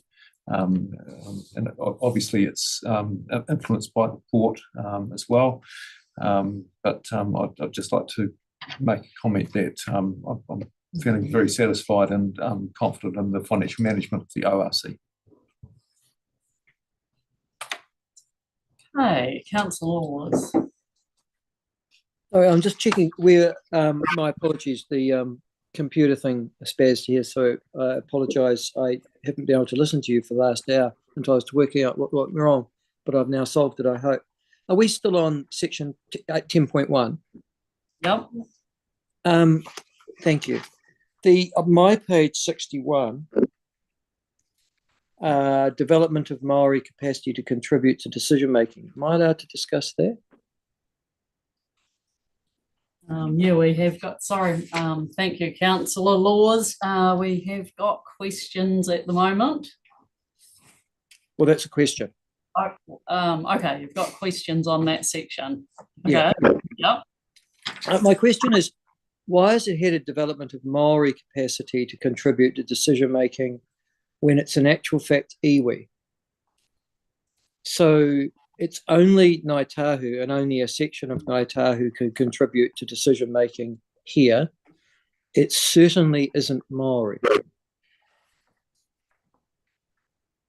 So wouldn't that read better, development of iwi capacity to contribute to decision making? Or mana whenua, or whatever phrase you like to use, because it sure as hell ain't Maori. That's the it's the term we've chosen to use in the annual report, Michael, and I take your point, and we do work closely with mana whenua partners. This is the version that has gone through audit review. So, you know, again, we're comfortable in terms of the role, and we have had some discussions around Matawaka that we will continue to have in terms of the broader involvement of Māori into regional council matters. But take your point that the majority of our relationship at the moment is with mana whenua. But again, at a staff level, in terms of development of the report, we've used Māori capacity to contribute to decision making. I think do I have a go at that when we just do the discussion, do I? Yeah, if you've got discussion, that's soon happen. Yep. Right. Okay, thank you. Any other questions then? We have got I can move. Yep, so there's no other questions. With Andrew's. Yeah, with the provision for minor amendments. I would just like to say there will be minor, that we call them buffer pages, where we need to put a photo in. So this will be the web version, but for the printed version, like this is last year's, it needs to be divisible by 4. So obviously we don't want a blank page at the end. So if you do get your printed version and there is a photographic page that's added, that is what has happened to make sure that it's doesn't have blank pages at the end. So, but this would be what we would call the web version, which would be the version that is obviously online. Yeah, so is there any issue then with writing with minor amendments or something like whatever? So I've just asked Trudy, based on Andrew's comment at the end of number 2, just subject to any minor editorial changes, which for me includes graphics and text. Okay. We've got Kevin, are you seconding at this point, or are you wanting to speak? Sorry. Oh, I'm happy to second, Gretchen, but I'd just like at some stage to make a comment on A, on the audit, and B, on the staff, if that was possible. Yep. Okay. So we've got to move it into second then at this point, so we can enter debate. I might just reserve my right to speak till the end. Sorry, Madam Chair, I was under understanding that Councillor Noonan was. No, all I wanted to do is have those words added to recommendation. He wanted me to move I was very relaxed about who moved it and who seconded it. Thank you. Okay, Councillor Malcolm. Start off. Again, I'd just like to make particular note to the audit team from Deloitte that has been performing this audit with it. And Mr. Donnelly, am I correct in saying that Heidi, this is her last audit with us? Yeah, I think it is, isn't it? Yeah, so next year we will have a partner rotation from Deloitte. So we will not have Heidi as our partner. There will be another partner from Deloitte Dunedin. Certainly good. But so further to that then, and confirming that is the case, I'd just like Council to note really the expert work that Heidi has done as part of our audit team. She has always been willing at audit and risk, and whenever we've had questions and the likes, it's been exceptionally well received. She is certainly exceptionally thorough and will certainly be a partner that we'll miss. So I just wonder if, Chair, we could find some opportunity to appropriately thank Mrs. Rajoki for her services. And also we'll note from Deloitte that they'll have an unreserved, there's no matters that have arisen through the audit that warrant them issuing a moderated audit position. So just affirming Councillor Meffin's statement that we're very happy with the financial reporting that we're receiving, and that we're in very, very good heart indeed. So well done, team, and you're always under pressure to put these items in front of us on a particular time frame. You never deviate from that, so there's a heck of a lot of work gone into it. So thanks for your efforts. Thank you, Chair. Thanks, Kevin. Kate. I'd echo thanks to Heidi and her team, but I'd also like to acknowledge Pim, who I think, given the time frame he had, may have done the only time that he hasn't quite budgeted a bit, managed to get budget to not run an arrears, but that's a better way of putting it, but I can't think of what it is. And his time as a CEO, I think we'll put more faith in Richard having that capacity to do that in his time. But the work that Pim's done in trying to ensure that we can deliver the finances of this council as best we can, given the COVID situation and transport situation, I think also warrants acknowledgement in this report as well as the NIPS team and all of those. Thank you very, very much. Like that. Indeed. Anyone else? Oh, yes. Yes, please. Michael. I want to return to this section that says development of Maori capacity to contribute decision making in our annual report. I understand that this report is, at the end of the day, what the councillors are doing report rather than whether it's doing it well necessarily or whether it's doing the right thing. So I don't want to enter the policy debate necessarily, but I am concerned that we are giving an impression in this report that we are meeting our legal obligations under the Local Government Act when I think it's clearly a manifest that we are not. And the question I asked the Chief Executive was to establish that we actually do have no capacity currently to contribute to Maori decision-making in the Otago region. All we are seeking to do is, it seems to me, give a premier role in our community, one that is over and above any ordinary ratepayer or resident of the Otago community, to some local iwi leaders. The fact that, and that exclusivity concerns and bothers me, and as I say, doesn't seem to discharge our legal obligations under the Act, and nor does it embolden or empower non-Ngāi Tahu or Kaitahu folk to participate in our community any greater than any other individual, which of itself I would have thought is a good thing, but nevertheless. The second is, and it's been highlighted by the media this week, that the council has started a Te Tiriti o Waitangi audit, which presupposes for some strange and odd reason that the Otago Regional Council considers itself to be a treaty partner of local mana whenua. I'm sorry, but I'm pretty sure the Otago Regional Council, or even its imagination, was not on the treaty lawn at Waitangi on 1840. And there is nothing to suggest that the Otago Regional Council was a signatory of or has subsequently joined any treaty between the Crown, which is what Te Tiriti is about, and Maori.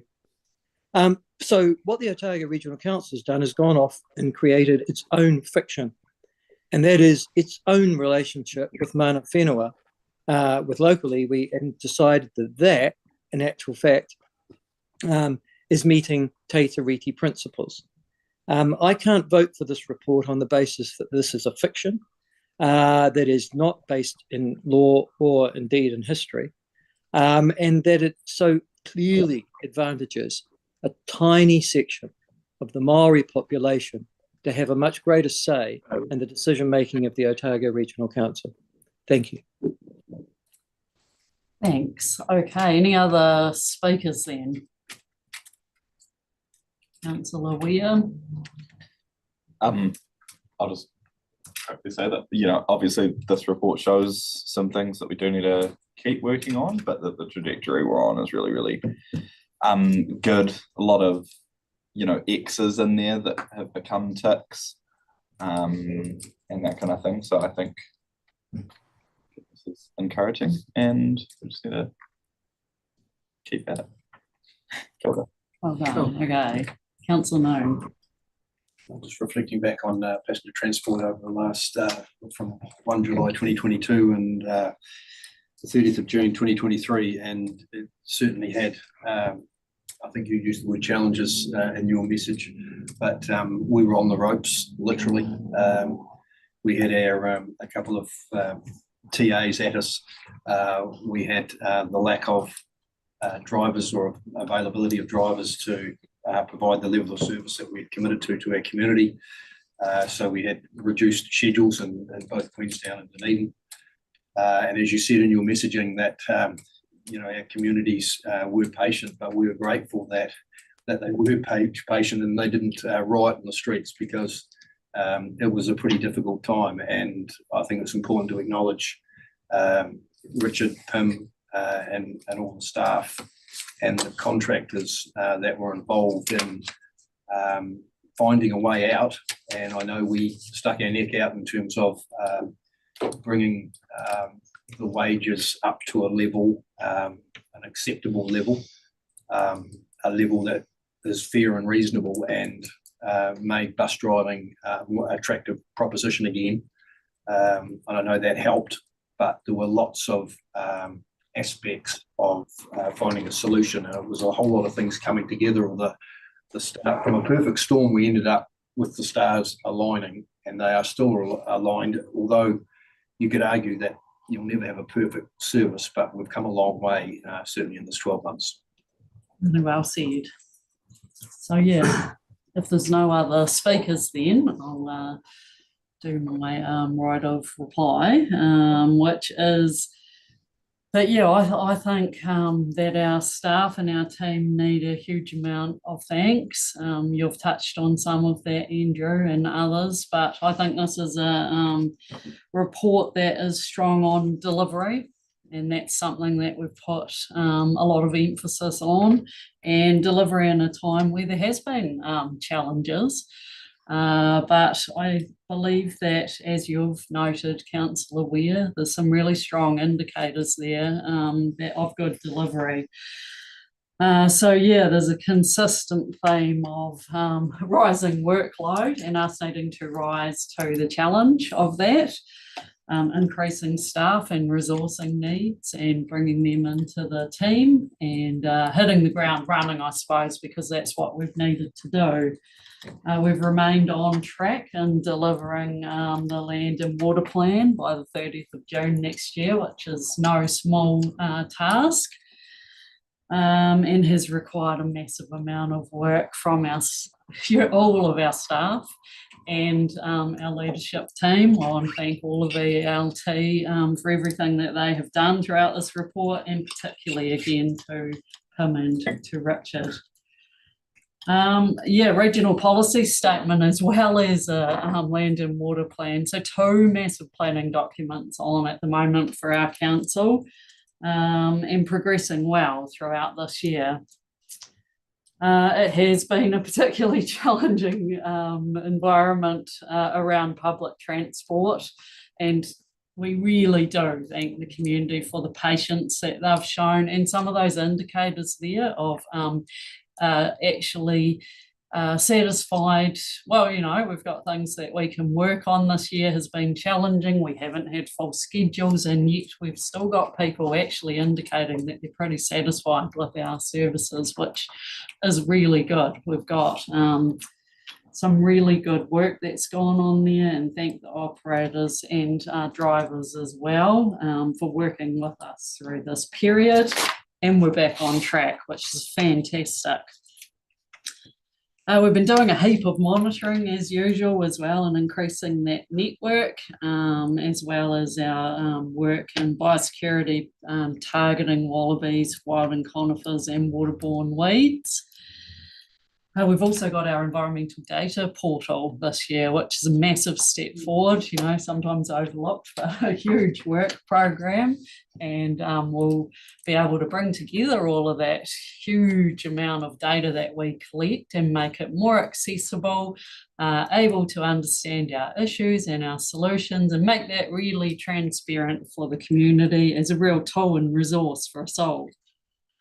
We haven't had massive floods recently, apart from perhaps inland more really recently, but not really big ones. But we have had some every single year. We have some that we respond to, and there's again no exception. And as climate change makes its presence felt, we'll undoubtedly have them ahead as well.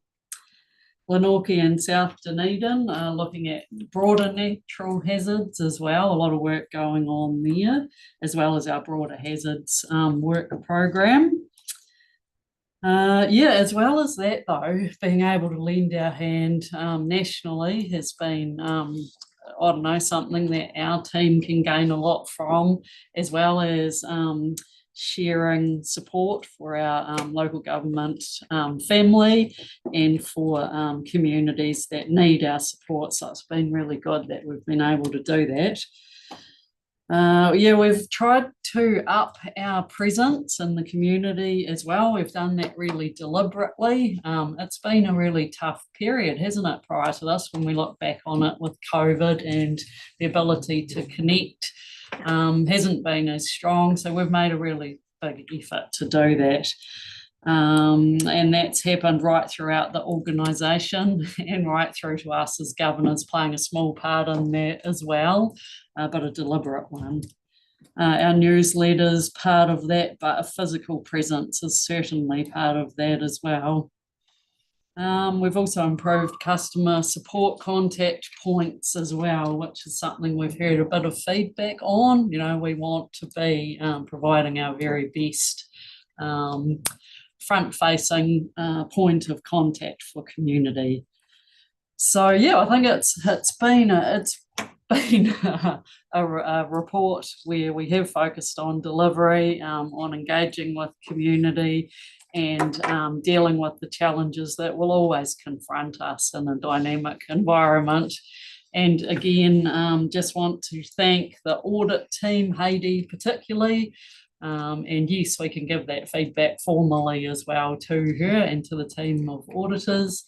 Also, yeah, from the very top to Pim and Richard for providing the leadership for this organisation that we respect and admire so much. To our team of governors as well, who are working really, really well together, and to all the rest of our staff team who have worked 110% at all times to make this happen. So that is it from me. And yeah, I think I can put the motions now. So I'll put those all in favour. Aye. Against? Carried. No. Okay, thank you. Would you like that recorded, Councillor Laws? No, that's all right. Okay, thank you. On to 10.2, which is the SIPO. Just waiting to see if we need to have a change of staff, but it's you, I think, Nick. Yeah, is that right? Sit back there. Right. Welcome along again. So yeah, we're here to consider the Council's Treasury Management Policy and Statement of Investment Policy and the objectives. So yeah, Nick, do you want to introduce anything there? Yeah, I can do. Obviously the Audit and Risk Subcommittee members and some other councillors who attended those meetings will be well aware of this paper and how things have progressed over the last few months. We've gone through a series of, of papers and meetings. Had JB Ware come down and present on, on responsible investing or ethical investing. And yeah, I'll also just point out that that Phil Borkin from JB Ware is online. Okay. As I noted in the paper, with where audit and risk landed subsequent to the audit and risk recommendation, and audit and risk went through, considered options for including the responsible investing policy in the SIPO. And subsequent to that, JB Ware was reviewing that. Audit and risk landed on excluding all fossil fuels with no revenue threshold. JB Ware pointed out that there's also another category, which is fossil fuel power generation. So I made the change and excluded that from the recommendation that Audit and Risk had made as well. And they also just provided some other commentary, which I'd circulated. But if there is any other more detailed questions, particularly around the portfolio or portfolio impact or performance, Phil would be better placed to answer those. But yeah, the purpose of the paper obviously was to update the SIPO to introduce a responsible investing policy, which has been done and recommended by Audit and Risk. And as you'll note in the paper there, we also took the opportunity to review the entire SIPO document. And we also looked at the Treasury Management Policy and made some more administrative changes to both of those, just to tidy up some naming, different things that weren't in line with our current practices, particularly now that we've got LGFA lending in place. So we've taken the opportunity to basically review and update both documents completely.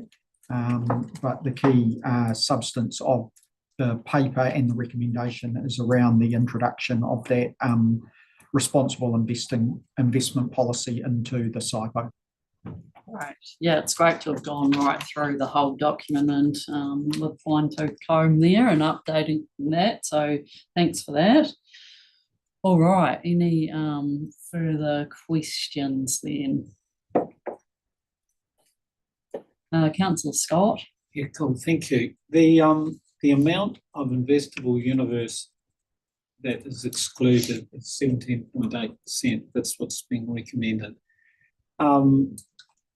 How much of that had the ORC previously invested in? Was it the whole 17.8 or was it just a proportion? It was just a proportion. Phil's probably better placed. The information that we emailed out separately subsequent to this paper did have they had gone through the portfolio and listed the investments that would be impacted, and now be excluded. So I don't know, Phil, if you wanted to comment on how many there were, if you've got that to hand. I think from memory there was like 2 New Zealand equities. There might have been sort of 4 or 5 Australian equities, another couple of New Zealand fixed interest investments, and some of the international funds were impacted as well. Yeah. Oh. Yeah, hi everyone, and pleasure and thank you for letting me have the opportunity to be here today, answer any specific questions. Look, that is a relevant question around the investable universe. It's not that you're invested in all those areas. It's just it provides, I suppose, an indication of what you're excluding, and only really an indication because in certain markets it impacts more than others. And then what it potentially could do to your diversification and the risk you're taking in your portfolio. So JB is of the view that, yeah, you can certainly, the long-term returns from any exclusions won't change too much. It's the risks you end up taking if you're excluding a part of the market. The risks increase. So the more you expect more volatility in your portfolio to generate those same returns. That's really what that analysis is trying to highlight. And then as Nick highlighted there, where it can become more challenging, I suppose, for portfolio construction is when you start excluding reasonably large parts of a market that are already small and not very well diversified. And certainly the New Zealand and Australian equity markets, you could argue, fit into that camp given their makeup. It's probably less of a concern in global markets, whereas if you can't own a certain stock or company or sector to some degree for some reasons, or because of a certain ethical or value-based reasons, there might be other ways you can get that investment attribute to offset that. Now, that's more difficult in smaller markets. And so within that slide deck, like I said, Nick highlighted on page 5, just provided an indication, of the proposed RI policy and the proposed business exclusions and what parts of the New Zealand, Australia, international, and then domestic fixed interest markets would be excluded. So that's the benchmarks. You can see there in the second column along for New Zealand equities, there'd be 5 companies that are excluded. One of those is Sky City, obviously from the gambling angle. And then the majority of others off the top of my head are all fossil fuels based exclusions. Now, Two of those are currently owned in the Otago Regional Council portfolio, so Contact Energy and Infratil. They're actually two of the largest positions in the portfolio, so currently representing about 23% of the New Zealand equities asset class. Likewise in Australia, a reasonably large part of the market would be excluded under these proposed policies. And you can probably not a huge surprise when you think about the resources and the energies and the commodity sectors within the Australian equity market are quite large. But there'd be 4 companies currently owned within the Otago Regional Council portfolio, which would have to divest. I would highlight that some of those are those just signalling out New Zealand and Australia. Infratil, I think on MSCI's numbers, so that's the organisation we use to help screen these companies, about 3% of its revenue is based on oil and gas related exposures. So relatively small. And Wesfarmers in Australia, I think it's around 1% of its revenue is oil and gas related. But under the proposed exclusions with a zero tolerance, we'd have to divest those exposures. So yes, 17% is relatively large, so you can expect more volatility in your portfolio by not owning part of the market that you might have been able to otherwise. But in smaller markets like New Zealand and Australia, it can have larger impacts. So I'm not saying that's a good or a bad thing. It's not my place to do that.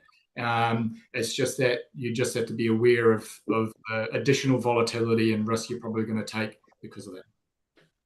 So, Thank you. Subsequent question, yeah. So did you say that Contact Energy has investments in oil and gas and is therefore excluded? You said that it's not excluded at the moment, but under the proposal, I think around 11% of its revenue, again according to MSCI, is oil and gas related, and that's around its I think it's gas generation, power generation. Infratil, I think it's about 3%, so much smaller.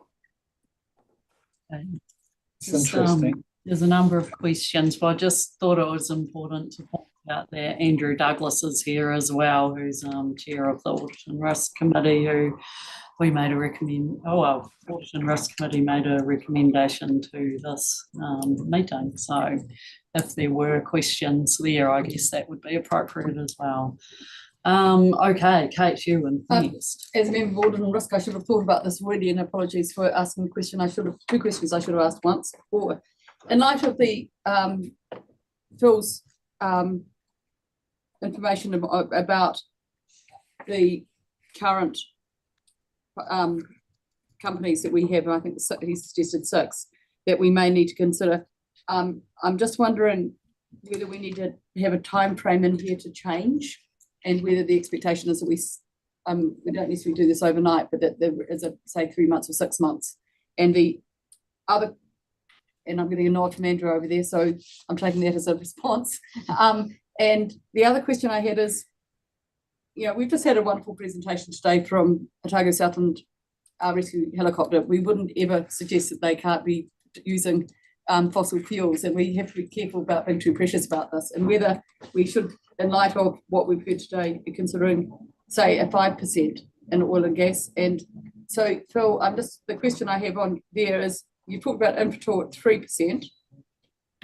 Not so concerned about having to get Contact Energy in there. How would the other Australian investments go at 5%? Well, I've highlighted Wesfarmers there on the next slide on page 6. So Wesfarmers would be fine, but certainly Aristocrat, which is effectively an online gambling company, BHP and Woodside Energy would still fail. But it's just this is what we typically experience across our client base, and it's often industry practice as well, is to have some small tolerance, because the majority of a business might be renewable energy. So again, to use Contact as an example, it's probably not the best example in this instance, but Contact Energy, 90 or 80-something% of its power generation is renewable. It has a small legacy fossil fuel based business. So to have that tolerance, it allows can open up that large exposure. But Infratil, I couldn't tell you exactly what part of its business is that, but it's around 3% of its revenue at last count was oil and gas related. Wesfarmers is around 1%. So you're right, a 5% tolerance would make those investments allowable, I suppose. That's the right way. And so timeframes. Yeah, I don't know if it's too- transition. transition timeframe, what would you be looking at? What we usually advise is kind of we once this policy is ratified, we then change our investment mandate to incorporate the changes as well. So as soon as that's signed, we'd look to divest those assets at the most opportune time. So at the kind of within a relatively short time frame, unless you provided us guidance otherwise. But we could make the changes in the portfolio relatively quickly. Kevin. One moment, please. Oh, we can hear you. Oh, yeah, I'm good. Yeah, thank you. I'll just check.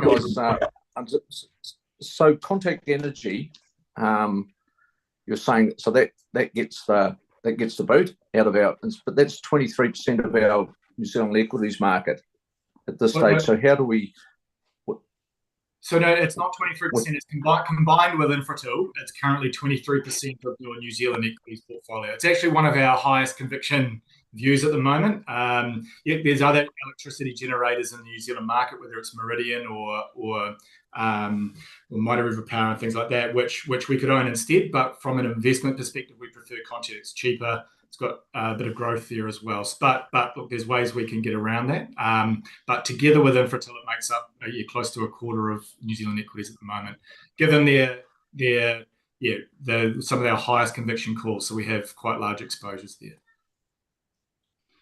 Yeah. So of our portfolio, is it not 23% of our portfolio? Of the Otago Regional Council, of the New Zealand equity portion of the portfolio, yes. Yeah, and so that's balanced to our SIPO? Yes, no, everything's within current SIPO. Limits. Yes. So in other words, we're going to have to trade out, and so I mean, this wasn't part of the discussion that we had at Audit and Risk, so that I've got a degree of thinking to do about this really, because so all of a sudden we're going to trade out of 23% into a less favourable JB Ware option, because you're saying yourself that that's Contact is the one you believe in, and yet you're wishing to trade us out of that, which is 23% of our market. How do we get a similar return, knowing that, and I take it back to that Audit and Risk, we moved above and beyond what the presenters actually asked us to do when they presented at our meeting. We had a public forum and we actually went above and beyond what they had anticipated that we'd do. So we've done a very positive move, but now you're saying to go harder, which is, I just wonder where that return base is going to be. And I suppose this is the trade-off. There's always a trade-off. You can be, say that in the note. We believe there's a trade-off. It's totally fine to stick with your values and things, but there's a balance to be had with it impacting on the quality of your returns, and particularly about the risk you're potentially taking. And that's really the trade-off and the balance there's no right or wrong answer here. It's around the risk and the tolerance you're happy to have, and the volatility, the potential for you to be underperforming benchmarks or overperforming potentially as well over an extended period, given that you're excluding parts of the market that you can no longer own. So it's a tricky conversation, but the reality is, the more restrictive you be in saying you can't own parts of the market, the more greater likelihood it is going to impact on your risk-adjusted returns overall, because you're taking more risk, more volatility to get those same returns. So that's the trade. Understand all that. I'm just probably struggling as to why this is now becoming an option after we'd voted quite unanimously at Audit and Risk to go the way we went. So I'll leave it at that. Thank you. Yeah, so we've talked about Contact, we've talked about Infratil. Say there's always a cost of having values, whatever it is. So what is the next step? What are the potential substitutes, for example, for Contact? Contact's a sustainable energy, I would have thought in the main, you've said that, but it would invest in gas. I mean, you've mentioned Meridian. Are there other substitutes that have similar returns, are in a similar field and enable us to have our values? That's where it gets tricky in a small, less diversified market like New Zealand, where you've only really got 15 to 20 liquid stocks. So yes, we've got the New Zealand NZX 50, but a large portion of those are quite small companies where liquidity becomes an issue. So this is the challenge for optimal portfolio construction in smaller markets. It's less of a challenge in global markets where there are other options, but in smaller markets like New Zealand and Australia, there's harder ones. Now, yes, there are electricity generators that are 100% renewable energy, like Meridian, for example. But Meridian is a more expensive company. You're paying more for future earnings growth. So we'd have to balance that around our level of conviction we'd take in a portfolio. That's really there. There's ways we can construct portfolios, but there'd be different attributes that we'd have to look for to try and counter that. Cool. Well, I suspect my final question is there's been a bit of discussion. Has your advice still stands that the return you would expect would be similar, but there will be some volatility in the short term? Over the long run, yeah, I think the return would be similar, but you'd have to expect much higher degrees of volatility in your portfolio. And so your risk-adjusted returns, so the return per level of volatility you're taking would be lower. Oh, and that's as per your advice in this report. Thank you. Now the questions then. We'll look for somebody to move some motions. Questions? No, I'd be happy to move these recommendations with, if it's helpful, a time frame added in, as that earlier discussion suggested that might be. So, okay, the time frame you mean is around how quickly that Yes. Yeah. Is it just, I'd be happy to, if that's helpful, to propose that an extra clause is added in there around the time frames. Sorry. Any issues then just checking that around the timing? Sorry, people were whispering, so I couldn't quite get what you were saying, Alan. Did you end up saying what a time was? Or? No. I would look to can I seek advice on that from people in the room? Can I just question maybe Phil and Nick just to the benefit of having a time frame versus Phil, the process you laid out, which is at the most opportune time, obviously being the sooner the better, we will have a portfolio fully compliant with what's signed off today. Is that what I heard? So we'd have to change the investment mandate as well, which is a great agreement we have. But that's just an administrative change. But then, if you give us guidance, say please implement this over a 3-month horizon, or do it within the next week, we can work with the guidance that you provide us. So there's no issues there so much. And I guess my question was, if guidance wasn't provided, i.e. we just left the process to run its course, what does that look like? I'm just trying to get a sense for how. Take a year or no. We'd look to do it. We'd look to do it within, like I suspect, the next few weeks, depending on liquidity conditions in markets. So yeah, Infratil is not the most liquid of stocks at sometimes. So we'd look to do it without impacting on market performance as much as we could. But it would happen, relatively quickly, I suspect, within the next few weeks. Okay, no, thank you. Well, in that case, I'd be very pleased to move those recommendations just as they are written. And Kate, you've signalled that you wanted to second. Okay, then. Alan, do you want to speak? Yes, well, thank you. Well, as I think I said at that Audit and Risk Committee meeting and earlier in the year when this came up too, that as an organisation who is primarily concerned with environmental management, and more so as time goes on with the resilience of our communities, then I think we should take every possible lever we have to take action on climate change. And this is one of the ways of doing that. So I certainly endorse the recommendation of the Audit and Risk Subcommittee to make this change to around ethical investment, because that's the principal area I'm talking about here. I note that section 55 of the report says climate change is a key consideration in including a responsible investing policy in the CIPA. I note the public forum that was also in support of this.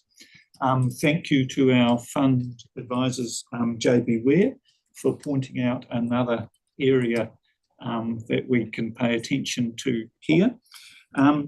And I note too that with these exclusions, we still do have 82.2% of the investable universe available to us. And we look forward to when some of those companies do get themselves out of fossil fuels entirely, the opportunity to invest in them again.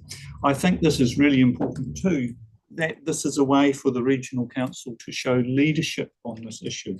And though our investments are not huge in global terms, if we can show this as set an example for other councils and other organisations in New Zealand, then that builds up so that there is more and more pressure on those companies to remove themselves from the fossil fuels industry. Thank you. Thanks. Next person. Oh, sorry, I thought Kate was signalling as well. No, that's all right. Councillor Laws, you're next. I was just going to ask a question. I'm sorry. I've got this as a printed, so you've obviously might have it more updated. Which of the three options are we deciding on? Are we debating now? Option 1, 2, or 3?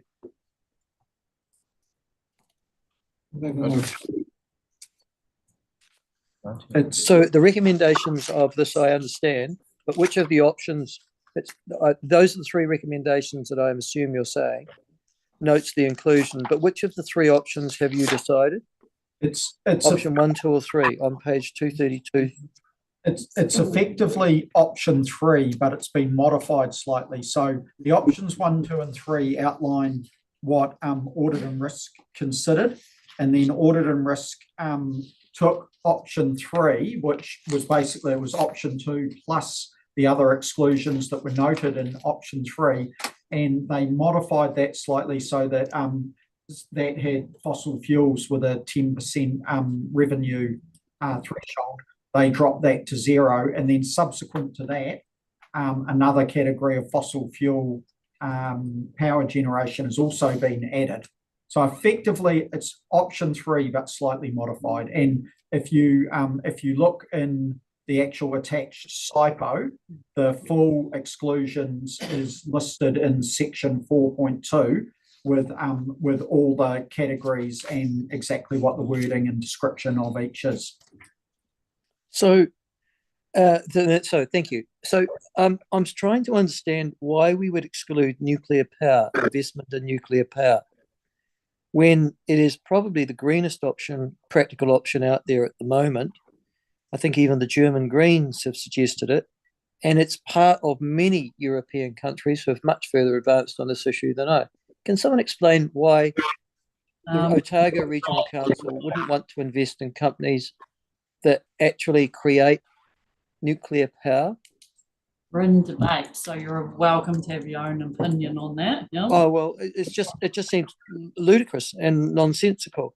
And given that right now in Australia, for example, it is seen as a practical alternative and being investigated as a practical alternative to moving from traditional fossil fuels, it is a relatively clean energy source. It is relatively inexpensive, and other countries throughout all of Western Europe have no intention of moving away from nuclear power generation. In fact, see that as part of their reaction to climate change and the adaptation of their economies and communities as such. I would have thought it's absurd to rule it out. So someone somewhere along the line has made a moral choice, not a rational choice, not an environmental choice, but a moral choice that they don't like nuclear power and translate it into option 3. And I just find that absurd. Thank you. Thank you. Anyone else want to speak then at this point? Yep, Kate. This, the fact that this has come to the table reminds me that sometimes we have to have some patience, and that I remember trying to, I thank all of those that supported this at Audit and Risk at the last meeting, and who hopefully will support it around the table today. It has taken some time to get this on the agenda, and I know there were councillors before my time who tried to get this similar work done. Unlike the mover, I'm not so sure that we're showing leadership, as I know many companies, many universities, many councils have done a similar work many moons ago. We are, and it's not virtual signalling either. It is about, for me, what looks right for an environmental organisation on the front page of the ODT, investing in some things that we just have some concerns about in the future. And I think in that 80-point-something% of the investable universe that we can be focusing on is being more future focused and on lighter industries and investments that will make a difference in other ways. And it's just about, do we go with the same old, or do we actually look at a world that's quite different in the future? And I'm excited by the opportunities. I am really heartened by every time this topic has been talked about around audit and risk. The chair, Andrew Douglas's view that, and he's been in this game a long time, that it doesn't mean a less return. And so I'm very heartened by that. It is about just giving a different, looking at a future focused investment portfolio rather than a past focused one. And we need to be ensuring that the money that we invest on behalf of our ratepayers is future focused and isn't at risk of changes in the market by investing in things that we don't think have a long-term future. So I'm really happy to be supporting it. It's taken a long time to get to this point. It is only one bar that we're looking at, and I think it's something we should always be looking at about what other investments make sense in the future. And we may want to be looking at localism and various other things like that at some other stage. But it's great to see some movement in this finding. Thank you. Thanks, Kate. Kevin and then Brian. Yeah, look, I supported the recommendation on paragraph 46 of the general exclusions at audit and risk, and I was very happy to do that at that level. Two things concern me. I don't know where this change came from, and I don't know why the change, if it was to be mooted, did not come back through audit and risk. So I am happy to support what was recommended by audit and risk in 46, but due to the way that this has happened, I'm simply not comfortable with moving in favour of this direction. Very happy with 46. Thanks, Kevin. Brian. Yeah, cool. I'll be supporting what's proposed. I think what's happening here is we're getting the best potentially of both worlds. One, we're able to action our values, but and secondly, the impact on our investment portfolio is relatively small. When I say investment portfolio, I also talk about the port.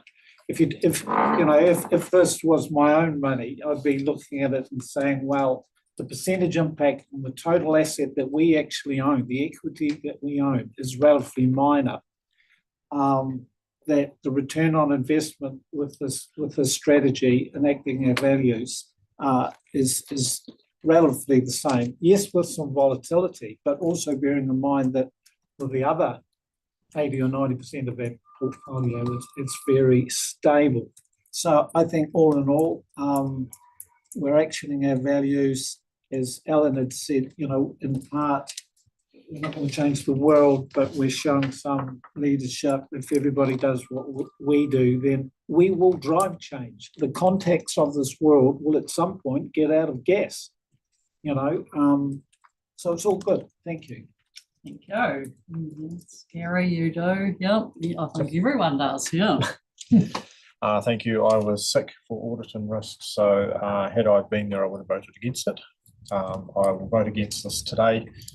I think it's hypocritical because we will need these resources for a time into the future. This organisation will use them and our region will use them. And also, if there is a crisis in this country, we'll be heavily reliant on them as a fallback option. So to encourage and see I guess, across the world are pulled back from the necessities that we currently have, will just make them more expensive to source at a time in the future. And also, we have to manage what is money held for Otago, for the investment in Otago, and provides returns. And if we look to follow ideological positions that are, in my mind, a little ahead of their time for how you might invest for all of Otago, then we will see investments sold at maybe not at opportune times. I think we put them at risk and we leave our investment at a more volatile risk into the future. And I'm not prepared to accept that for all the residents of Otago. So I'll be voting against. Thank you. Thank you. Alexa, did you want to talk? Well, I wasn't really going to, but I'll just say that we are, but since I've been invited, thank you. I think that it's, I'm happy to vote for this. It's interesting. I doubt we would have get something like this across the line if it was a big cost to us. So we're not really being prepared to put our money where our mouth is, really. But I see absolutely no reason why we wouldn't do it. And I'm not even going to start with Gary's or Michael's arguments on whether we should be continuing to invest in fossil fuels because we might need them. We'll leave that for over a wine later, maybe. Thank you. Elliot, you wanted to talk? I think you were. Yeah, sure. I think this is, I'm not in audit and risk, so I haven't been involved in these discussions, but from the sidelines, it's been very encouraging to see us move away from this and actually have serious thoughts about where we are making money, whether it's these investments, whether that's in the port, and the actual impacts of those activities. And it's important to remember that just because we might use fossil fuels, and we're trying to move away as a organization from even using them, but there's a massive difference between using something and making money off it. Exactly. And anything we're making money off, we sort of have a moral culpability there. I think needs to ascend past this and into some of our other investments. But for today, I think it's a really good step. And so I'm very happy to support it. Thank you. Tim. Yes, I'll be supporting this as well, as I did in the audit meeting. I think our decisions need to be influenced by values and principles, and that's why I'll be supporting this. Okay. Everyone's spoken that wants to, I think. Okay, we're going to move in a second so I can put those recommendations as motions. All in favour? Aye. Against? No. Carried. Okay, so I might. Can I have my negative recorded, please? Like yours recorded too, sure. So Michael and Gary recorded. I think they're the only ones that. Kevin, did you vote against and want it recorded? Yep. Can't hear you.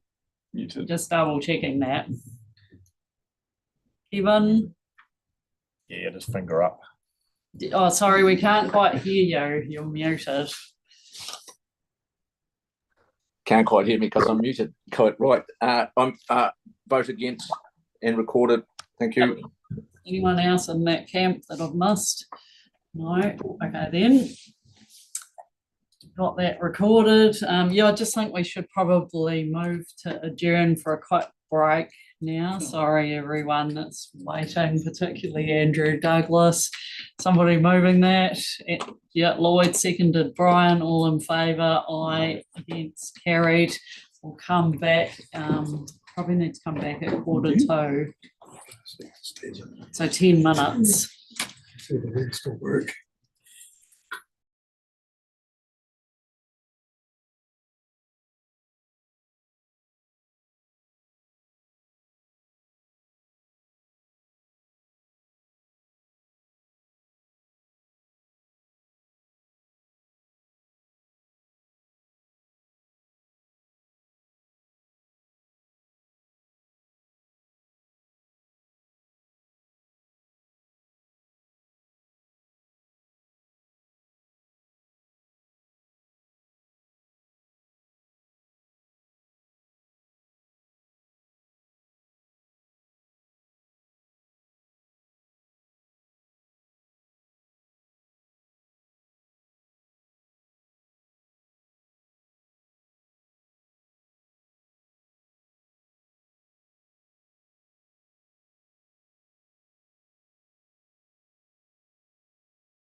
Good. Okay, we are back online.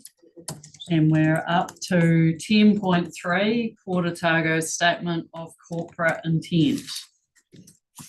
Oh, sorry, Nick, you're already there. I'm waiting. Thanks. So,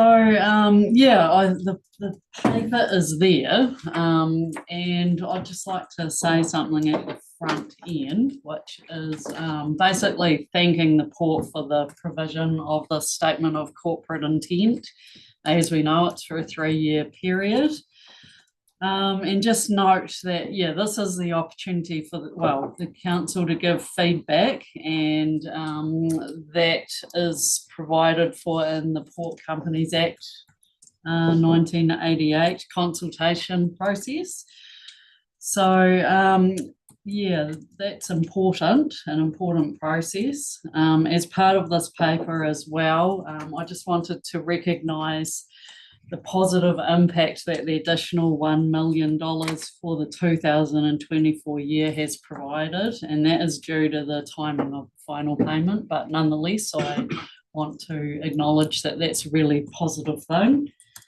A lot of positivity in this report, but the SCI process is an important opportunity for the ORC as the 100% shareholder to give feedback and direction to the port. As governors, we received the paper on Thursday, and we do wish to contribute with quality feedback through this process. And quality feedback requires adequate time, so I would like to move a procedural motion that the item of business being discussed should lie on the table until the 22nd of November council meeting and not be further discussed at this meeting today. Seconder for that. It's a procedural motion, so there's no further discussion. I'll put it. All in favour? Aye. Against? Carried. Thank you. Thanks, Nick. We're on to 10.4, which is inactive subsidiaries. We got to move her in a second there. I just thought it's probably worth just wondering whether or not we do need to retain these into the future. It's probably not a job for right now, but I'm just not sure how big a risk it is that someone's going to grab these names and run with companies under the name of Regional Pest Services or something like that. We'll have a look at it. Yes, it's creating work each year, then it's smart for us to make sure that we should be carrying on. Have a look at it. Yeah. Thank you. I remember it for a very long time, appearing every year. Thank you. Anyone want to ask anything or comment anything else? Nope. Okay, we've got the mover in the second. Oh, okay. Kate and Gary. Could be the other way around, sorry. But we're going with Kate moving, Gary seconding.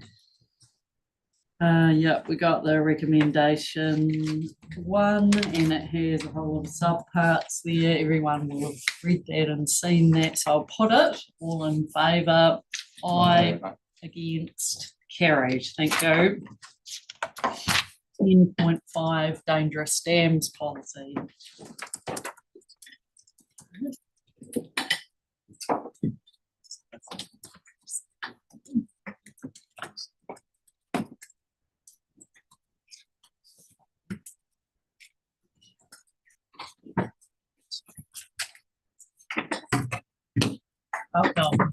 Welcome Rebecca, and welcome Joe.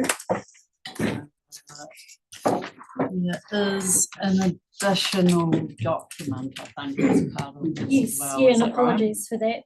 So I'll just introduce Rebecca Jackson, team leader in our consents department. So she is leading the work on the dam policy work stream for us at the moment. So I'll run through a bit of an overview of the paper and then through the policy. Apologies that the policy itself was not attached to the document, but it is included now in Diligent as well. So the paper in front of you relates to us proposing to update our existing policy on dangerous dams. It's really great that we're updating it now, that we have the national regulations in place, but just wanted to stress that we have had a policy and we have been meeting our legal requirements. And we have had provisions in that policy if there's been immediate harm issues that we've needed to address. But the part of the reason why we are proposing to update the policy now is that we've got definitions from the national regulations that we've been busy waiting on, and the wider community have been waiting on as well. So it's really good to have those in place. The policy and the statement of proposal are draft. So if there is feedback in terms of terminology used, we do have a motion there. So things about minor editorial changes, we're happy to take those on board. We've had some from Councillor Wilson today in terms of the usability of some of the wording and language used. So we are happy to make those changes. The SOP and the policy are part of a wider regional sector work program of collaboration. So we are looking to have very similar or the same policies across New Zealand. And we are very fortunate to have had our team members involved in that development of this SOP and policy nationally, including Peter Callagher, and then also Dr. Palmer has also been heavily involved in this work nationally for a number of years as well. So we're very fortunate to have those people in our organisation. The policy is partway through hearing processes throughout the country. So Marlborough District Council are just partway through their process at the moment. Our aim is to have the policy notified and submissions before Christmas, and hearings in the new year, and there's also a resolution in the paper relating to that as well. So the policy sets out our principles and priorities that we will take in performing our functions in relation to dangerous dams, earthquake-prone dams and flood-prone dams in the region, and also how it will apply to heritage dams. The principles that apply and are included in the policy relate to dam owners' responsibilities around when to engage an engineer, and the state of dams being known by council and that information being made readily available. It also sets out how we propose to work with dam owners, and then our priorities are outlined in the policy, which are to minimise the risk to public safety at all times, minimise the risk to damage or loss of property, and then minimise the risk to other parts of the environment. And you'll note that says constituent parts. We will change that. We do mean other parts of the environment. So again, we'll update that wording so it is clearer what we mean by that intent. So it is a draft at this stage. It will go out for submissions, and everybody can submit, and then policy will come back through a hearing procedure for approval. So a bit more of a detailed overview than I would normally provide, and just want to thank Rebecca for her work on this as well. Okay. Gary's just pointing out that he's unsure where this is. You need to It's in Oh, diligence. right, yeah. So you need to Yeah. update it. Yeah. Sorry. It's appendix 1 after appendix 2. Yeah, apologies for that. Yeah. Yeah. Okay. So Hopefully happy it to. pops up. It's in 10.2 Yeah. in the agenda itself. Yeah. So we have the motion there that says about minor editorial changes. So we're happy to take feedback on the wording. To the agenda in Yeah. our current. Yeah, Yes. it's just an updating problem with your one. Mm. Yeah, other people have got it there. 10.5.2, isn't it? Sorry, Yeah. Kate, you've been waiting. The Happy Engineers Club may want to comment on this, but there's a clause in here that talks about the engineer will. And I think it's important here that we say must and give a time frame. And I'm not quite sure how you're going to cover that, because without a time frame, I'm not sure how helpful it is. And I think it puts the burden on the engineer. They have a duty to the people of Otago, not just to their customer. And I'm not sure what the time frame you'd expect, but whether it's within 7 days or We can look into that. yeah. Yeah. Whether and that's just regular feedback. The other one, and this is have we talked to iwi about this, and the hierarchy here on number 5, and came after why, because as we go through the land and water plan, I'm thinking outstanding water bodies that may be affected as opposed to non-outstanding water bodies maybe, and whether we should give a higher priority to some environments where they may be outstanding water bodies, for example. Yeah, so we have talked to them, and that is ongoing. Reached out to them. Yeah, at the moment. And also that question about Te Mano Te Wai that you raised earlier. this is under the Building Act and the Dam Safety Regulations. So Te Mano Te Wai and those concepts are in a lot of our other RMA planning documents and national policy statements for freshwater. So separate but also parallel documents, so we can have a look at how that links into this. But my understanding at the moment is that it is separate, and any relationship to damming as an activity under the RMA would happen under a consent process, and then we would look at Te Mano Te Wai. Yeah, it's more the risk of something happening if it was onto a Mahinga Kai site of significance. That we may actually prioritise some of that higher than property. So again, it is a great, type of great property. feedback. So really important for us to have, and we can include that in any policy. Well, I'm not quite sure how you'd write it. I'm just raising it. exactly. It's So easy to raise issues. not going to commit to anything, but it's really good feedback to have. So thank you. Kevin and then Brian. Got me? You're all Am I unmuted? Yeah, you're fine. Okay, yeah, right. Sorry, I'm just flicking from screen to screen. Sorry, just a couple of things on paragraph 2 of the document. It says an engineer engaged by the owner. Should that not be a suitably qualified engineer?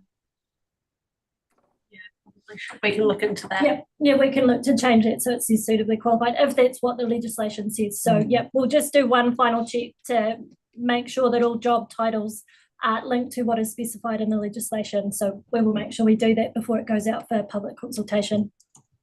Yeah, but I think even if the legislation says engineer, there are many engineers, but not many may be qualified to actually decide whether a dam is safe or not. I take the point. So yeah, it is a good point. We can make and then the next part is oh no, delete. No, I don't want to delete. Sorry. Help. Is Rebecca there to come and help me? And just further down, on council approach to performing these functions, you've got the council will work with owners to identify dangerous dams and then work out remedies and the likes on the next page. Do we have suitably qualified staff to actually do that process, or will it be outsourced and will it be at the owner's cost? So it will be outsourced. I'm not sure where the cost lies with that, sorry. But I can come back to you on that one. Yeah, that's more if all of a sudden we've got the qualified engineer has identified it, and then if we've got to do a mitigation plan, surely that would again be at the owner's cost. But have a look at that. And the other part, just as a point of interest, how many dams do we currently have in this? I've got 2 more questions. How many dams do we currently have in this status? None that are dangerous at the moment or earthquake prone or flood prone. I don't think we've had to use the policy. No, not yet. Okay, cool. Yeah, and just going to sort of while I'm on is heritage dams. So when dealing with heritage dangerous dams, earthquake prone dams, and flood prone dams, the heritage side, is the overarching law on the still public safety first?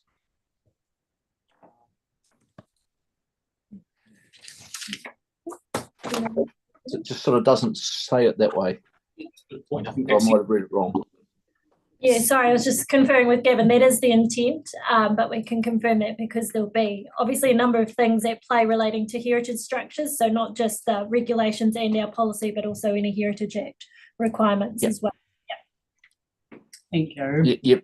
Yeah, but it's just more the overarching things should still be public safety, I suppose. Yes, that is the intent. Yeah, section 6. Thanks very much. Thanks, Kevin. Sorry, there was Brian next, and then a couple of others. Cool. It may be in your report, but I missed it. It's just, you talk about the obligations of the dam owner if it's deemed to be unsafe. How regular is the engineer inspection certification process? So they'll come under the dam safety regulations, which come in February February next year, that those come in, and we are going to bring you a paper on explaining those. I don't have those timeframes to hand, but we will make sure you've got all that information about the new regulations. Okay, cool. And my second question was, at the last election, one of the party that's been voted in said that they were going to enable the construction of dams without consent, without resource consent. What does that mean? I don't know yet, like most people in this room. So we are waiting to see what that looks like. This policy is required under current legislation, so we need to move forward with that. And as I said, it is important that we update it now. Cool. Thank you. I think, Brian, it'd be fair to say that this policy, which is dealing more with safety rather than resource consent, regardless of what happens based on that statement, the making sure we've got a policy to deal with safety of the community will remain a priority. Yeah, cool. Thank you. Gary, Elliot, then Michael. Sorry, this question may have been asked while I was reading and seeing the paper, but have we any intention to go over and above the regs? No, not that we're aware of, no. And if we are requiring a suitably qualified dam engineer and everyone else will be at the same time, will there be sufficient resources to undertake that? I don't know the status or number of SQPs, so I don't have an answer to that question, sorry. Kevin, Mike. Yeah, there's a very comprehensive program underway with Engineering New Zealand to they maintain the register of the recognised engineers, and those are the competent engineers. Their competencies are specified in regulations. And as at last week, I think there were about 13 engineers on the register so far, and that will increase over time. Right. Importantly, they certify they don't have to do the work, so the work can be done by, well, this is the broader thing, the work can be done by a different engineer, but certified by a different engineer. This is similar to farm plans. Cool. Yeah. Okay, thank you. Okay, thanks, Elliot. Yeah, I was just trying to elaborate and understand the statutory obligations around reviewing the policy every 5 years, and us not having done that. Obviously, you can understand we don't currently have any dams that would fall under the policy, but how does that work? So I mean, and Kevin might be able to also speak to this as well, but we had the policy, which is the main thing. Just because there's a trigger there to review it doesn't mean we had to do it. Yeah, so there is that there. The main thing has been that it would have been a bit of a chicken and egg situation in terms of proceeding with a brand new policy when we didn't have the supporting national regulations which had the definitions that we needed to consult with people on. So we have had the policy, and it was flagged with Audit and Risk, I think, last year around the status of the policy, and we have been managing things where we needed to. So yeah. So we don't have to review every 5 years, we just have to think about reviewing. But it is really important that we do it now because we have the legislation in place. It commences next year, and our policy is out of date and due very much for review. Yep. Thanks, Elliot. Michael. I'm struggling to understand the problem we're trying to solve. Could you help me on that one? Are there a large number of dangerous dams in the Otago region? No, but we do need to have a policy on dangerous dams, earthquake-prone dams and flood dams. And because we have the legislation now for the regulations and the definitions, we need to update our policy so it matches those definitions.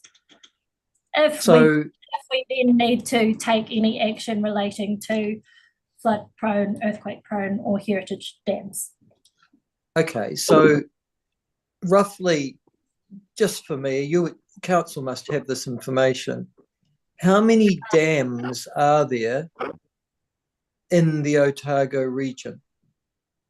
We've got about 105 that have building consent, so large dams, and then I think 350-ish that hold resource consent. So some of those obviously will have the building consents too. Okay, and then is there any potential, I imagine there must be within the organisation, to try and work out which dams might qualify under this policy before you implement it? Like, you would presumably know just simply going through that. This is in a flood-prone area. This is in an earthquake area. Dangerous. That's a little bit hard. What's a dangerous dam? Oh, hang on, we'll just bring the definition up. That one. Sorry, we're just going into the exact definition on that part.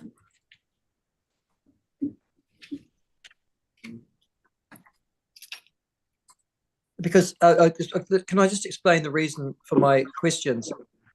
I just don't want another layer of bureaucracy and regulation being imposed upon an already over-regulated agricultural economy and a community.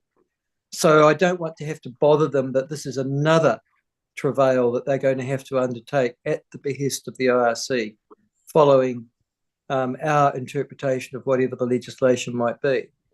So I'm just trying to get some indication as to when you start to consult on this policy, does everybody who has a dam go, oh my God, this is me, I have to do something? So I think the important thing to note here is that the dam safety regulations, which are separate to this policy, put requirements on dam owners to have their dams inspected, and the requirement is on them to notify us if any of them are defined as dangerous, earthquake or flood prone, and then we have to have the policy that enables us to then deal with that notification. So the requirement for inspections and reporting is actually coming out of the central government regulations, which come into effect early next year.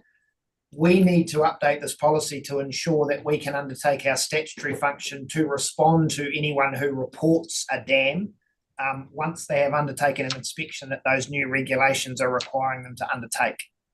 But in the meantime, you've granted consents to people to build dams. Do you not actually look at your consents that you've consented yourself, Richard, and go, time for us to inspect that the consent regulations or requirements are being fulfilled? No. So we have an audit program for resource consents for dams, and so that's an ongoing process. But the dam safety regulations are a new piece of legislation that puts a greater onus on dam owners to inspect and ensure that their infrastructure is safe. So how are they going to do that to satisfy you and by definition the government? Do they go out there, have a look and say, this looks good, yeah, that's okay? Or do they have to get some engineer in and pay some significant expense who then does a report for you and then you sign it off? What's the proposal?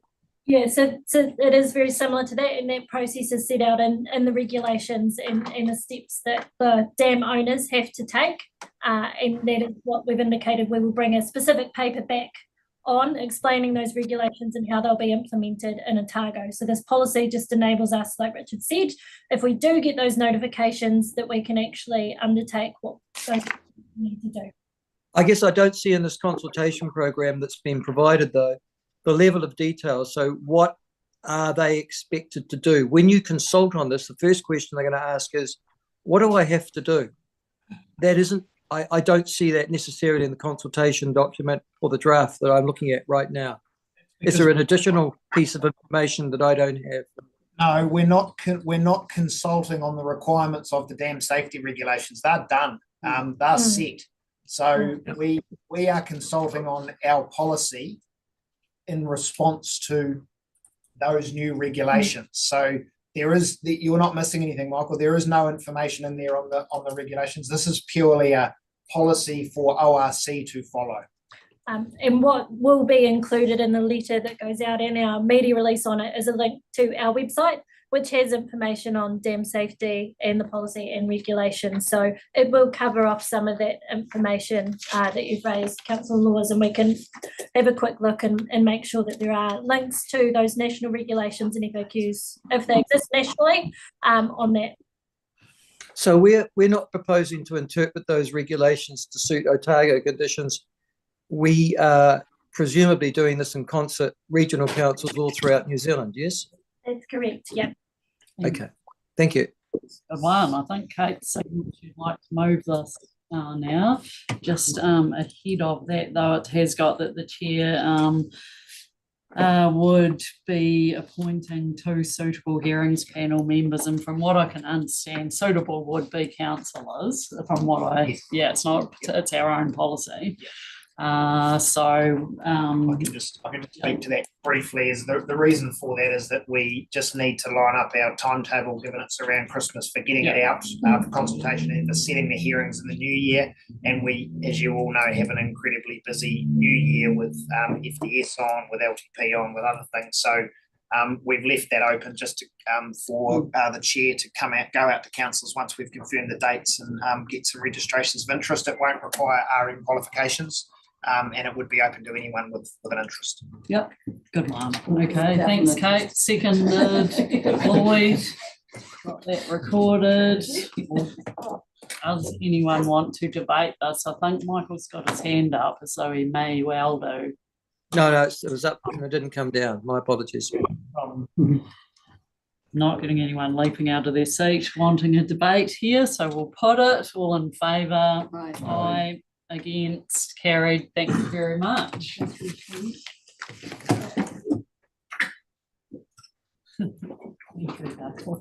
Poor man. He's just been doing observing the council. Yeah. Is he coming? Yeah. Oh, there he is. So yeah, we've got 10.6 here, which is the annual report back from the Audit and Risk co-chair. So this is our independent co-chair, Andrew Douglas. Great to have you here and presenting back to us. Yes, yep, thank you, Chair. So the reason I'm here is because in the audit and risk terms of reference, it asks for the Chair to come back once a year to present just on the subcommittee's activities. And I guess that is because the Audit Risk Subcommittee is the only subcommittee of Council. So everyone is not on it. So I would assume that's the reason that sort of is asked to be done. So there is a summary paper in your pack, but I'll just talk to that now. So the way I like to sort of talk about it, in terms of the Audit and Risk Subcommittee, the 2 key words being audit and risk, are the focus. Now, the word audit, a lot of people would sort of immediately think of the external audit with Deloitte and the work that they do, and that is certainly one of the audit activities that subcommittee looks at. But there are 2 other types of audits that the subcommittee is involved in. One is called internal audit. And internal audit is quite important for all local government, all councils to understand and be involved in. We are developing what is called an internal audit program, and that looks at internal policies and internal procedures and our own compliance with those. So it is quite a different lens that you sort of have on your own organisation. So we will have a program of internally auditing ourselves, and we will look at certain areas. So that is on the subcommittee's agenda, and it's quite an important one that we do proceed with. We have started. The 3rd type of audit is ones that aren't the external auditor Deloitte and aren't the internal audits, and it's all other ones. So recently we had New Zealand Transport Agency, Waka Kotohi, they did a procedural audit over our transport services, and then they provided that report, came back to the Audit and Risk Subcommittee. So those, and there's other audits which will get done of this organisation, which that subcommittee has sight over. So that's the audit component, and those are some examples that we've been going through. The risk side can be a lot harder for people to grasp. It can sometimes be a little bit less tangible in terms of risk. Some of the tangible aspects of that the subcommittee has oversight over is making sure we have a risk management framework in place in the organisation about how we actually talk about risk and what it means. And what it means is some of the next things, which is we have a risk register, which is an enterprise, which is an organisation-wise risk register that the subcommittee looks after, and that actually says what things could essentially knock the council off its perch. and some big things too. And by that, on that risk register, there are things like changes coming from central government, and then saying how will the organisation actually deal and cope with that. It's important to note that the subcommittee doesn't necessarily dive into the detail of every single one, because some of those risks will sit with other committees. And that's probably one important point we do that is said out loud at the subcommittee, and I'll say it out loud here, is that the subcommittee has oversight of all risks in the organisation, but some of them will be getting dealt with by other committees. Your land and water plan, for example, the water risk subcommittee isn't going to dive into the detail of that because it has been dealt with elsewhere in the organisation. Ones that the subcommittee has been looking at, so certainly when it comes to more internal things, so cybersecurity was one that was presented and we talked on recently. We did a deep dive. We've got staff to provide a deep dive into climate change, which I know gets dealt with in a lot of other committees as well, but this was sort of wrapping it all up for at the organisation-wide level. So the subcommittee looked at or asked staff to present on that particular risk. So in terms of the mechanisms of risk, an overarching framework, a risk register, which the committee is monitoring, some deep dives by staff, which the committee asks for as well. I'll just sort of touch on briefly just some of the other things which are in that paper that in our terms of reference. Health and safety, really important, oversight of that. The JB Ware Managed Investment Fund and the SIPO and the ethical investment paper and decision around that. There is a piece around internal policies and procedures and making sure that management are reviewing their own internal policies. Internal policies might be anything from a staff driving RC vehicles and policy around that, so to make sure that management are updating those on a timely basis and looking at them. Legislative compliance probably being the last one, which is an overarching question which the subcommittee has to answer around how is the organisation managing its overarching legislative responsibilities, and it's a massive question to ask, and the staff present back to us and break it down in terms of the different legislation and how they are managing them, and report back in terms of traffic light and the ones that we aren't are the ones that are obvious and being reported to at other committees as well. So the subcommittee certainly sees there a wrap up of what's happening elsewhere. So I think I've done enough talking, but hopefully that gives you a view of what the subcommittee has been up to over this year. In some ways, a lot accumulates into the annual report. So the subcommittee looks at the annual report, both the financials and the performance measures, asks questions over that, talks to the auditor. Some of the auditor's points in there in the past year or two. The balanced budget has been a hot topic, which has been talked about at subcommittee level too. So I'll leave that there, Chair. Thank you very much. Any questions, Councillor Scott? Yeah, cool. I'm just trying to recollect how the Audit and Risk Committee and what obligations it has to provide certain information to council in terms of communicating the key risks. Now, you know, there'll be committee minutes and so forth. And I mean, do you include in that your the risk register and all the numbers around near misses and so forth? I judge by your nodding head the answer is yes. No, don't judge by my nodding head. My nodding head is that I understand your question, and it's a good question to ask in terms of what communication goes between the subcommittee and the full council. And I'll say it first, and then I'll get someone else to.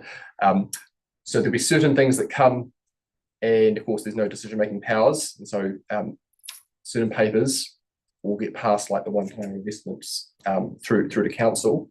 But there'll be certainly other things which will just stay within the subcommittee, and by that I mean the health and safety type information.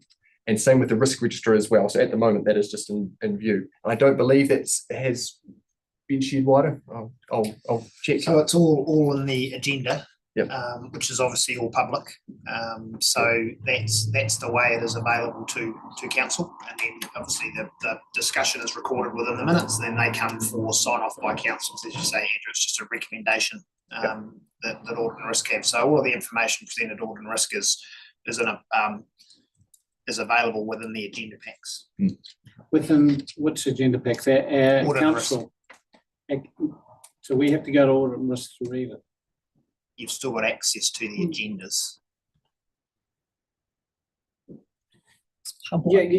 Yeah. Cause I mean, as a councillor, it's never quite clear to me, how many near misses, and obviously I've delegated that responsibility to the Audit and Risk, but I would have thought maybe it's in the annual report. Is that some of that? I'll send you the link to the last paper that went up, which is the health and safety report that outlines the health and safety statistics, so that a report to Audit and Risk.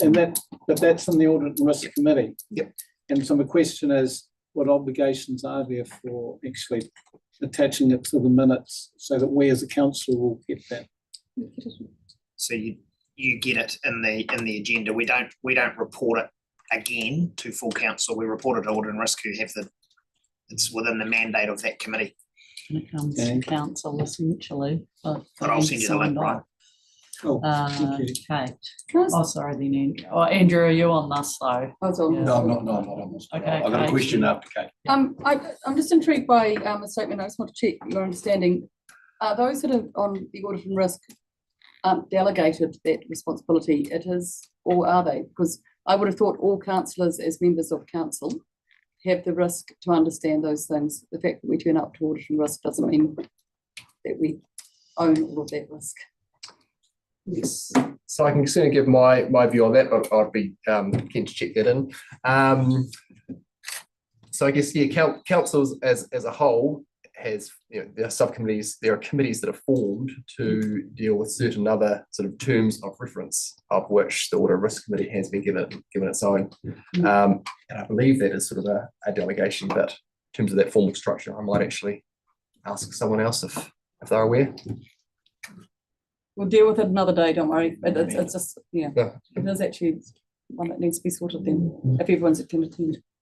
Amanda does have the answer. I'm just happy to provide a comment that, council has set up the Audit and Risk Subcommittee and has, through those terms of reference, delegated responsibility, not for decision making, but for noting the information that comes to the Audit and Risk Committee. So yes, the council essentially has sub-delegated those responsibilities to note and monitor it. If council as a whole wanted to be noting and owning and registering that information, then I guess council would want it in its terms of reference.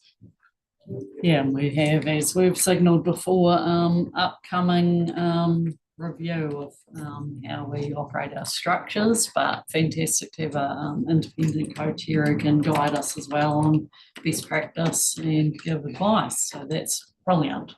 Well, any other questions? There weren't there? So Andrew, you're next. Thanks, Then Madam Chair. This Brian. may be a little bit beyond the scope of Andrew's report, but this is a bit like a look in the rear version mirror to see what the areas of focus have been, and you've reported to us.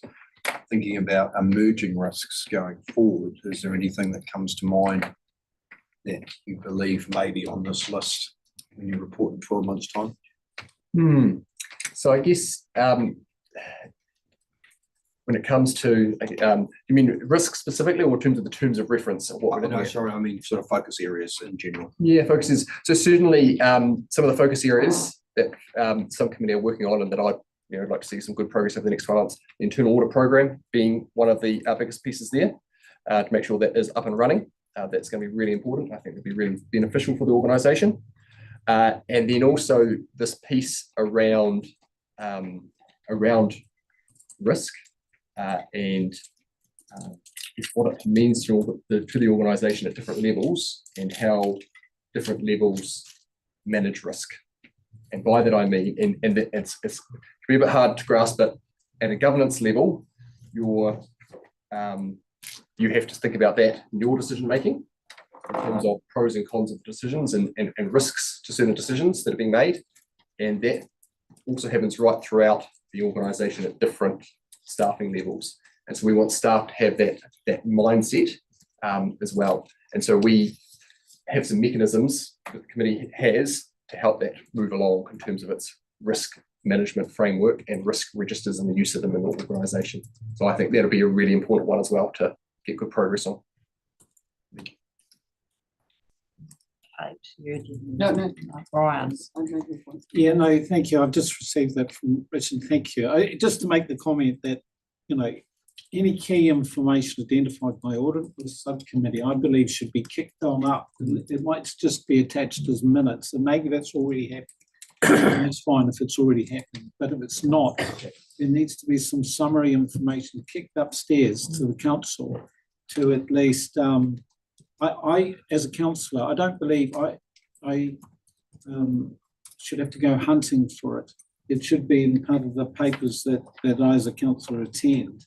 And going back to Kate's point, I think there is a subtle point there that the members of that subcommittee aren't necessarily, they're delegated to do certain things, but not necessarily delegated to take all councillors' responsibility.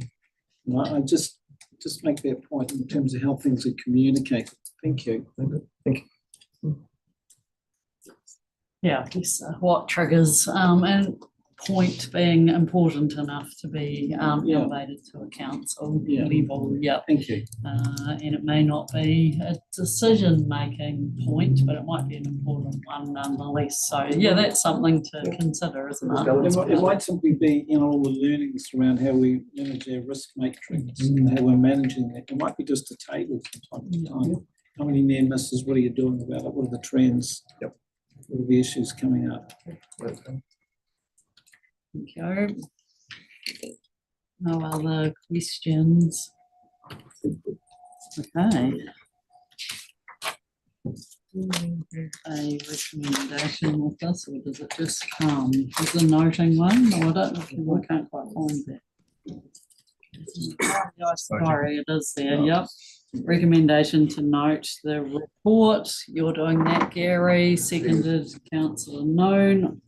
Anyone want to debate this? Thank you. Put it then, all in favour. Aye. Against. Carried.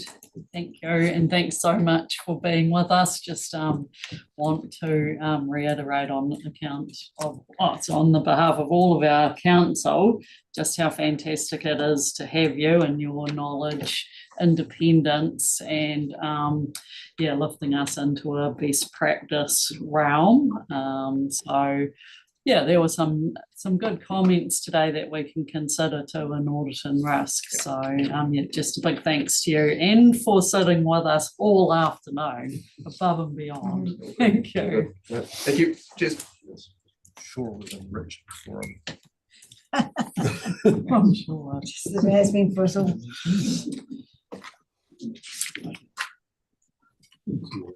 10.7 is the LTP community engagement. And Mike is the author of this report.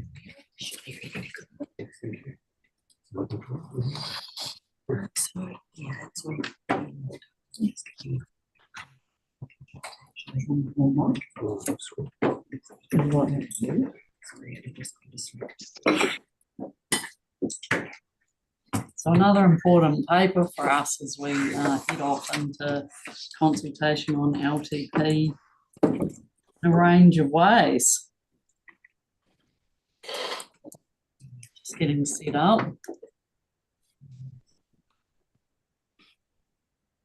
Do you have a PowerPoint, Mike? Is that Yeah, okay, sorry, we're just loading it up. Yeah. Gone to sleep. So while we wait for the presentation, I'll just introduce Sarah Shear, who's part of a dynamic duo of Harris Shear, who are engagement experts with a lot of experience and indeed have assisted us with our land and water plan.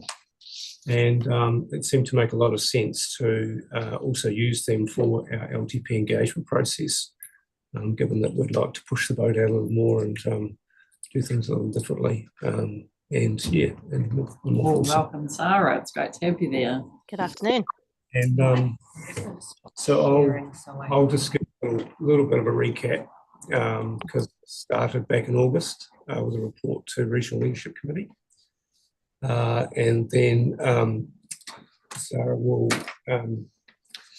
pretty much run through table 3 of the report, which gives you the options for the community engagement.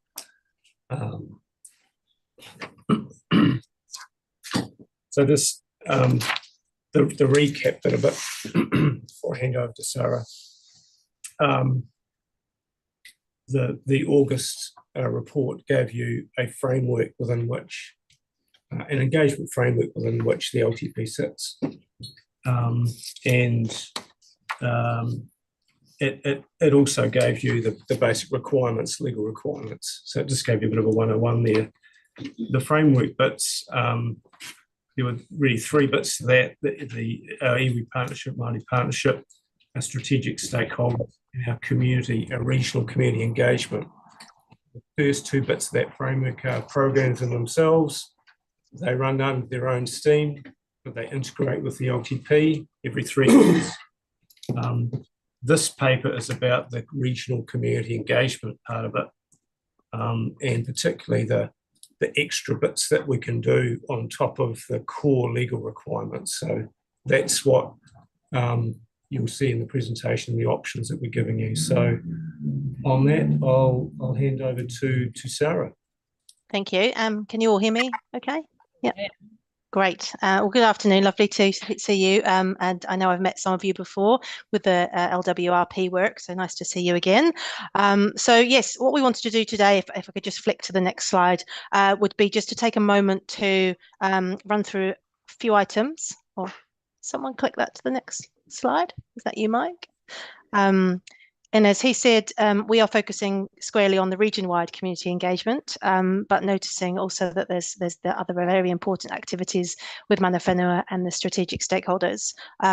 So I thought if I spoke a little, and then we could open up the room for some discussion and feedback on what we're proposing here today. All right, so if we could move on to the next slide, please. So this will be no new learning for you, but just to recap, the purpose of our LTP community engagement is to inform the public about the proposed LTP clearly and transparently, including priorities proposed and potential impacts. And we're really aiming to promote wide public participation and try and get diverse input and essentially better, more useful LTP outcomes. There's also an opportunity here to raise awareness of Otago Regional Council's other strategic priorities, roles and activities, as well as, of course, enhancing the public's understanding of how the LTP process works. And I'm sure you're aware and itching to get into it, but councillors have a very important role to play in this community engagement piece, listening to public feedback and responding to questions. And I'll come on to the parts that we'd be keen for your particular involvement in shortly. Next slide, please. So just a quick whistle stop through the timeline. So we're currently in just signing off this high-level engagement approach. And then as we move into the next couple of months, once we're clearer on the content and developing out a tactical plan, the legislative requirements, as Mike said, for formal consultation under the Special Consultative Procedure, or the SCP. And this is quite clear expectations on having to provide the information in a clear, accessible way on the proposals, including service priorities, delivery direction, financial and funding rationale, and of course, most importantly, how the community can provide feedback on the consultation document. ORC then considers the feedback, and then obviously it needs to communicate their final decisions. So there's the mandatory piece laid out for you in the middle of that slide there, and we'll talk about the options shortly. We also have some options for some discretionary additional engagement should we choose to, and we'll come on to those. So we're thinking about options for targeted engagement prior to the formal consultation, as well as potentially gathering additional feedback on the engagement feedback already received through hearings. We will have potentially some challenges around the timelines, but I wanted to just put that front and centre before we move into the options, so you're aware of what we might be thinking about here. Excellent. And just to a precursor to the options that we wanted to present to you, we thought it would be useful for us to share with you some of the learnings from the recent LWRP work, which I know many of you have been involved in, as well as the learnings that we took from Mike's commentary on the previous LTP engagement activities, and of course how other councils might be considering to do this. One of the key learnings from LWRP was having a totally integrated strategy, and by that I mean, you know, from the marketing and the comms, information around the science policy components, clarity on feedback, etc., really made a big difference in how well informed the community was before they attended drop-in sessions, and led to much more effective engagement and more meaningful participation. So that would be certainly a key part of what we were trying to do here. The online survey, I believe, has been well received, but the pre-communications was critical to that. And I understand because of the pre-communications, a lot of that feedback that's been received in the survey has been much more meaningful and actionable. Post-COVID, obviously, there's been a definite increase in delivery of engagement and communications activities to online, and certainly we're seeing an increase in digital confidence and digital literacy. But I'm really aware of Otago region and some of the connectivity issues in some parts of the region. So there's definitely a need, I think, to still provide some hard copy materials and obviously run face-to-face activities. So our proposals that we'll come to would include using more digital methods, but also providing access to materials in really easy to reach locations. So you could put a bundle of them in libraries or community centres. So maintaining that broad reach, but hopefully saving council a little money as well along the way. The communications team with the LWRP did an outstanding job with previous information dissemination, etc. And I think we need to take a similar approach there for LTP. I think it was also pretty handy to have some clear planning and organisation from some of your in-house resources at ORC. It just felt like the team going out to the drop-in sessions were much more organised and well prepared and aligned. So that's part of the approach as well. With the LWRP, the sessions were, there was a facilitator, but they were mainly staff-led in terms of policy and science experts, with councillors playing a really important part. The proposal for LTP is it's more councillor-led, supported by staff. So you have a real opportunity to authentically engage with your communities and hear their feedback. Okay, we'll just go through the options now. So the first piece is the discretionary piece that Mike was talking about earlier. And I thought if I just ran through each of the slides and then gave you an opportunity for your commentary and feedback. So the targeted community engagement is optional. It is needing really to be completed well in advance of the LTP, which is one of our challenges really, given that the narrow window that we're up against. But the options here are really to get greater engagement with particular groups, particular items, or in particular geographic areas. So you might have an item in the LTP that affects a particular population, and how do you get out there and talk to them well in advance of the other consultation.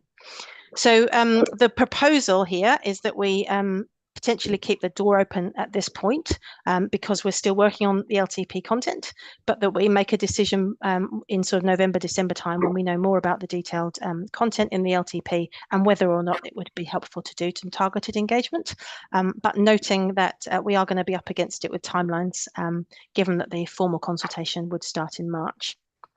So I don't know whether you want me to carry on to the other parts of it, Mike, or whether you want to open it up at this point just to talk about the targeted piece.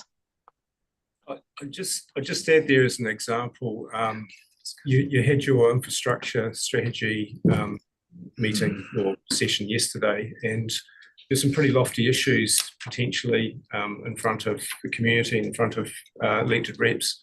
That could be something that fits into this targeted bracket and extends, and the time frame could start, during the LTP cycle. So you're giving yourselves to set up the conversation, in a timely way, and then put it in front of the community in a quality way during the LTP cycle. So say year 2, year 3 of the LTP. So that's an example of how this part could be used in quite a considered and effective way. So yeah, sorry, over to you, Sarah. So did we want to open up for feedback now, or would you like me to run through the other parts of the options? yeah, have a good session of questions at the end, if that's all right. Yeah, absolutely, absolutely. So that's the targeted piece. The next part, the next slide, is around the engagement on the consultation document, which is obviously mandatory. So I understand that previously Otago's taken more of that sort of town hall meeting approach across some locations across the region, as well as having hard copy distribution, and that there has been sometimes challenges with low community turnout, or people not understanding the process or coming along with lots of questions. And I know that there has also been issues with mail distribution networks as well. So leveraging our learnings from LWRP, we would propose that pre-information and advertising campaigns give a lot of detail to communities on the content, on the relevance, on the impacts, and raising awareness of the process, so that they're coming forearmed and well informed to the face-to-face sessions. We want to be extending the marketing campaign and the information throughout existing events. So, you've got Wanaka AMP show, local farmers markets, etc., but just to really get that message out there more broadly. The proposal is that material of the consultation document would be available online, but there could be hard copies available in accessible locations as well. And then leveraging the how the LWRP has worked, we're proposing face-to-face drop-in sessions where the public could come along and give feedback, or indeed ask questions about the content, where they could meet with yourselves and staff. We've found with the LWRP putting a broader timeline across the day. So I think they ran 11 till 2 and then 3 till 6, and that meant people could come in, throughout their convenient periods of their own busy lives. In urban locations with LWRP, we went for a slightly later session as well, into the early evening. And with the LWRP, we did, I think, 10 locations covering all the FMU and ROHI. But again, that could be a discussion. And then we might be thinking potentially about engagement from diverse groups as well. I think there may have been an email from a councillor looking at how we'd engaging with the youth and with other cultural groups.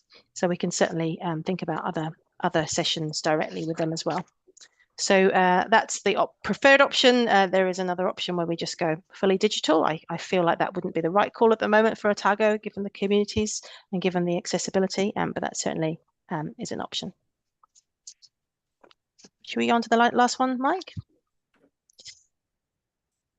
So once we've gathered all the feedback through whatever mechanisms, through the face-to-face drop-ins and an online survey, historically, as you know, council would have provided opportunities for face-to-face hearings.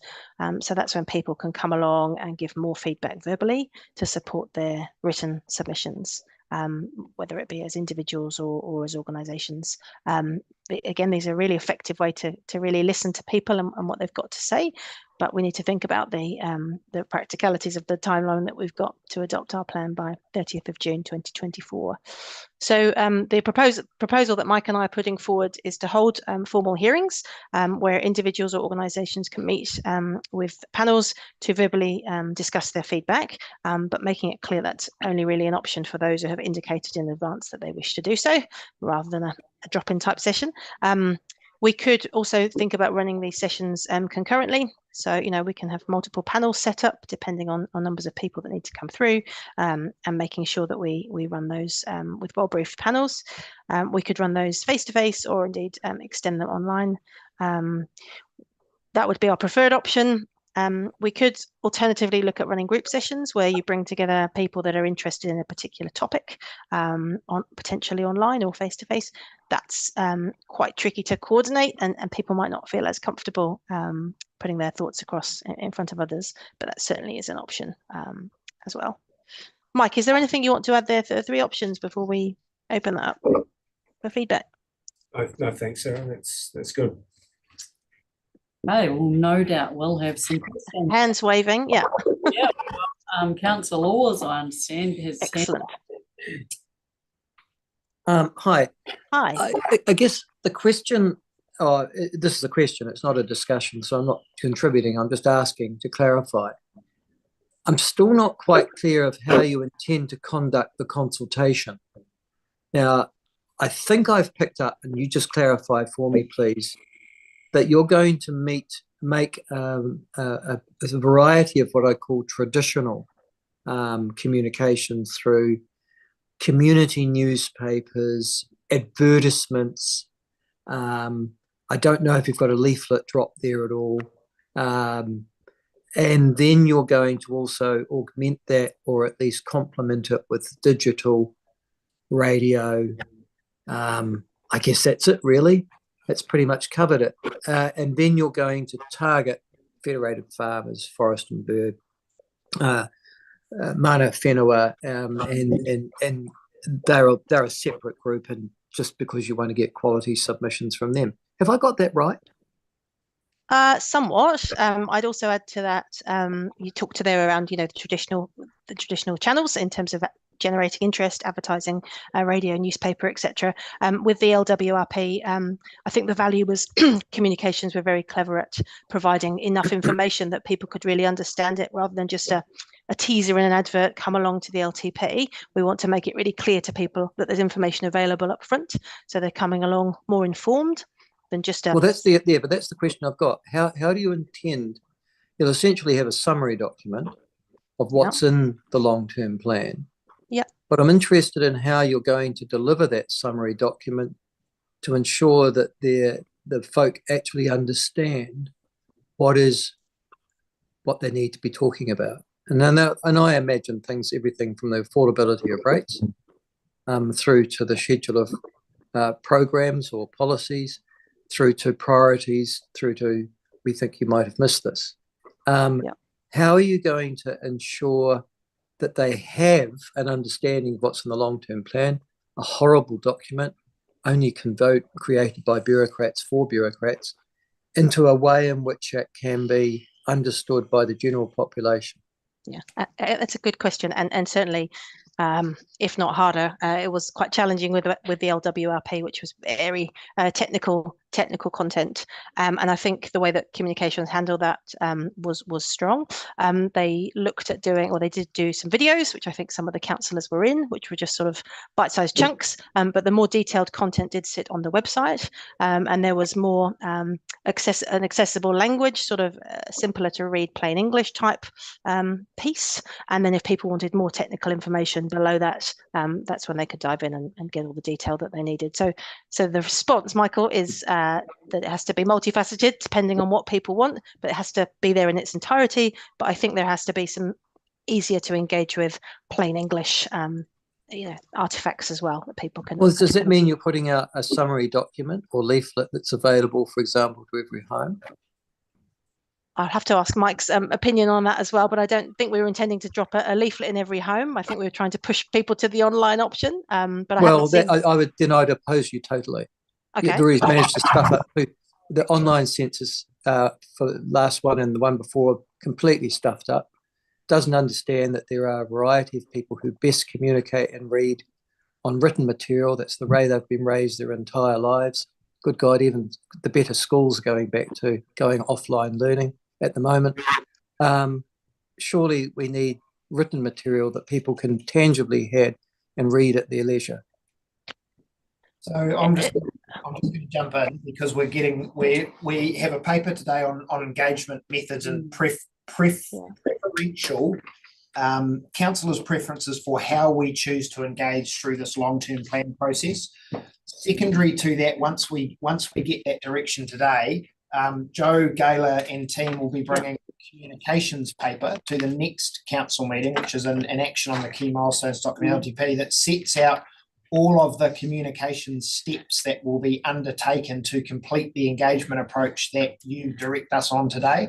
So absolutely, Michael, there will be some hard copy material, and we know at the moment we've got a new quarterly newsletter that goes to every mailbox, and would absolutely intend for one of those to be sent out that is solely on the long-term plan and gives people an overview and instructions on where to access information, if we get direction to go with drop-in sessions, where they might be, where online sessions are, all of that sort of thing. So it's a combination of all those things. What we're after today really is direction on, do council want the bare minimum, or would you like us to look at what we're proposing in the preferred approach, which is actually a combination of things to try and reach as many people as we can if that's the direction we get, then the paper back from Joe and team will reflect that in terms of the communications plan.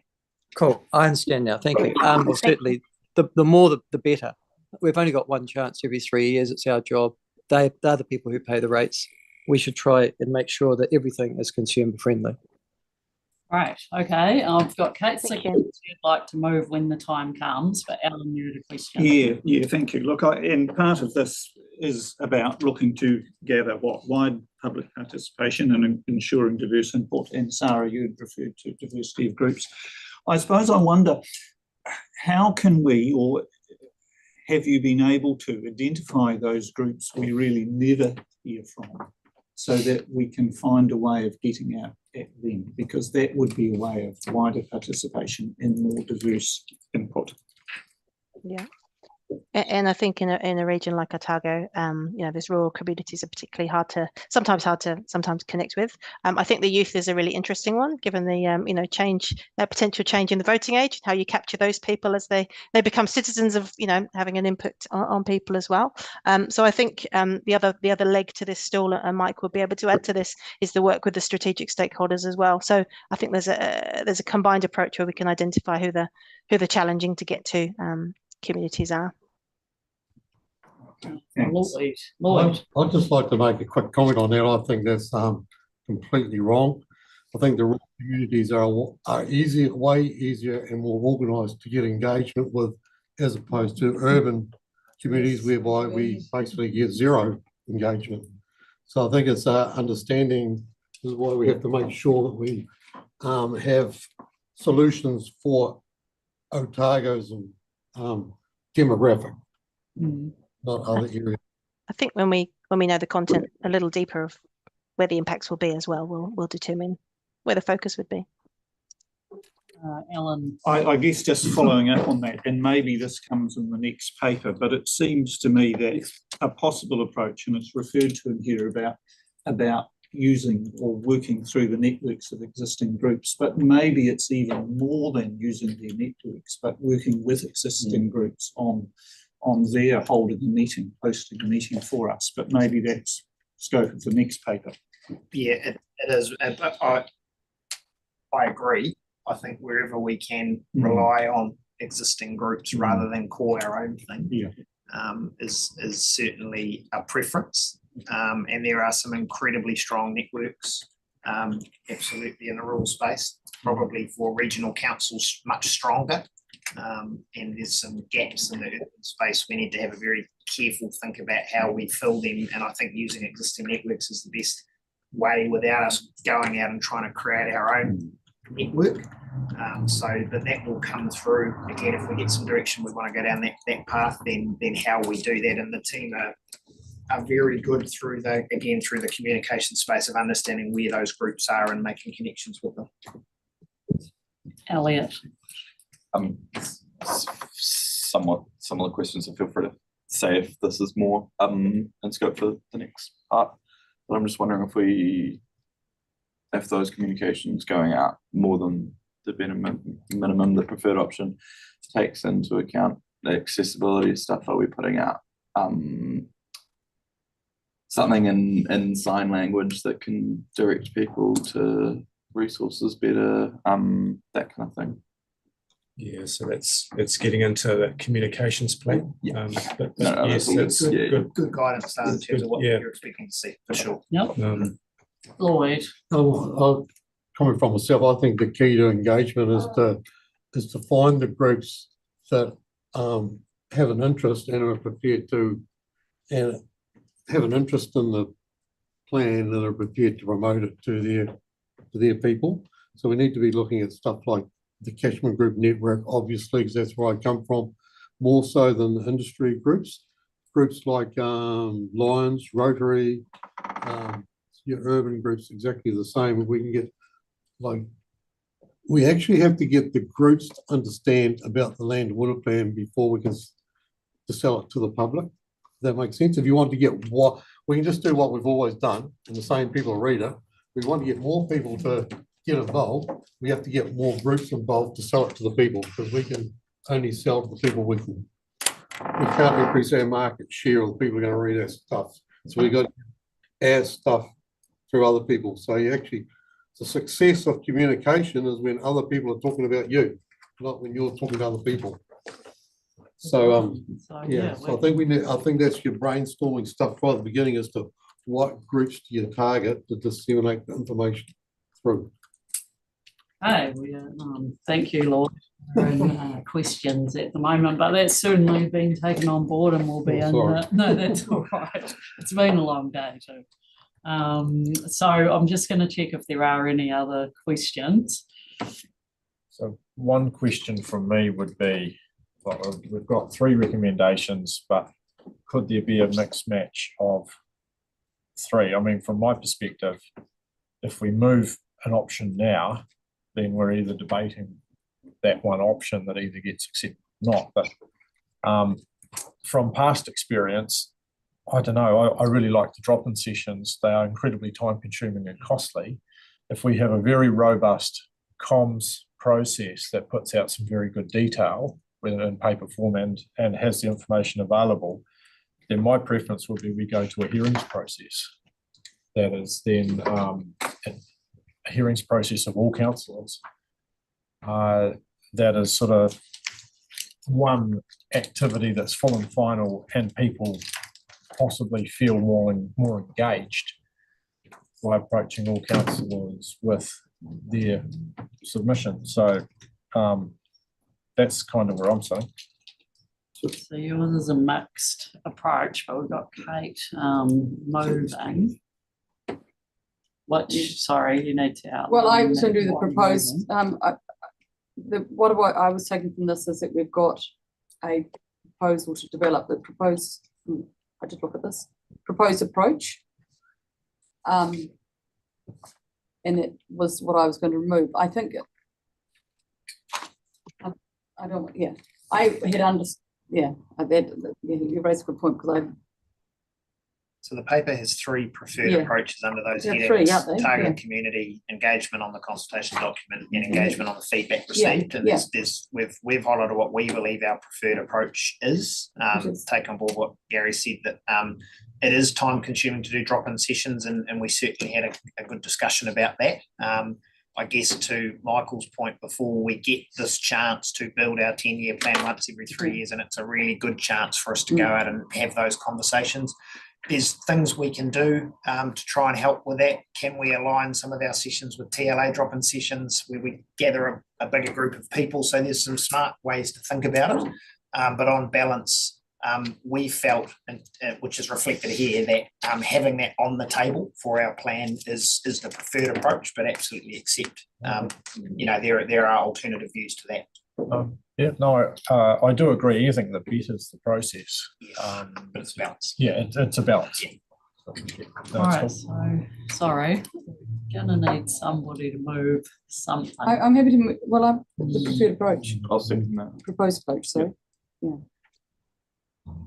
Speak to that, Kate. Yes, sorry, unless you want a point of clarification. Yeah, I do. I'm sorry. I'm a bit tired at the end. That's fine. It's actually not clear to me the 3 different options. If somebody could just, instead of just dumping the report, if they could, somebody articulate in 2 minutes what the hell's going on. A preferred approach is set out in the tables from pages 333. So if we start at targeted community engagement is the first one, and the preferred approach at the point where council directs staff on key proposals, staff can report back the perceived value of targeted community engagement. So we would be looking to, once we start getting some clearer direction post our 7 December meeting, start some early conversations with those groups that may be more influenced by some of those, so we can give them more time than the standard consultation time. So that's what that one's about. We'd need to give some thought to who might be involved.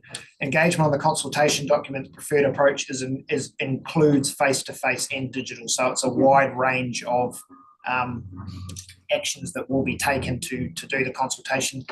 The alternative approach was digital only, with less face-to-face, and whereas we've gone for a preferred approach of more of a balance and a bit more of everything. And then our preferred approach for engagement on the feedback is to hold formal hearings, which is fairly traditional in terms of a long-term plan process. And I think for me, we also need to consider what the expectation will be of people making submissions. It is that they can come to a hearing and support their submission. So we would be, in my view, brave to go against that. So that's reflected in our preferred approach. So those are that's the approach that we have set out as preferred. And if we go with the recommendations in the paper, that's what you would be giving us direction to do. So there's formal hearings. Yes, including that.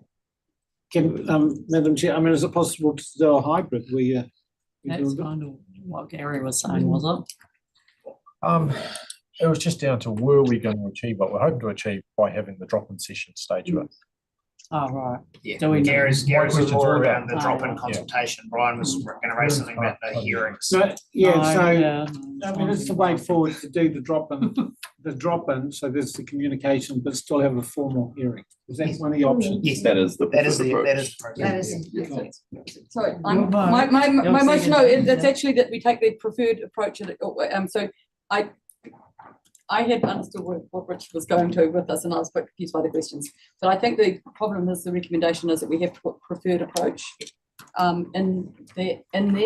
And I think that is at 2 and 3.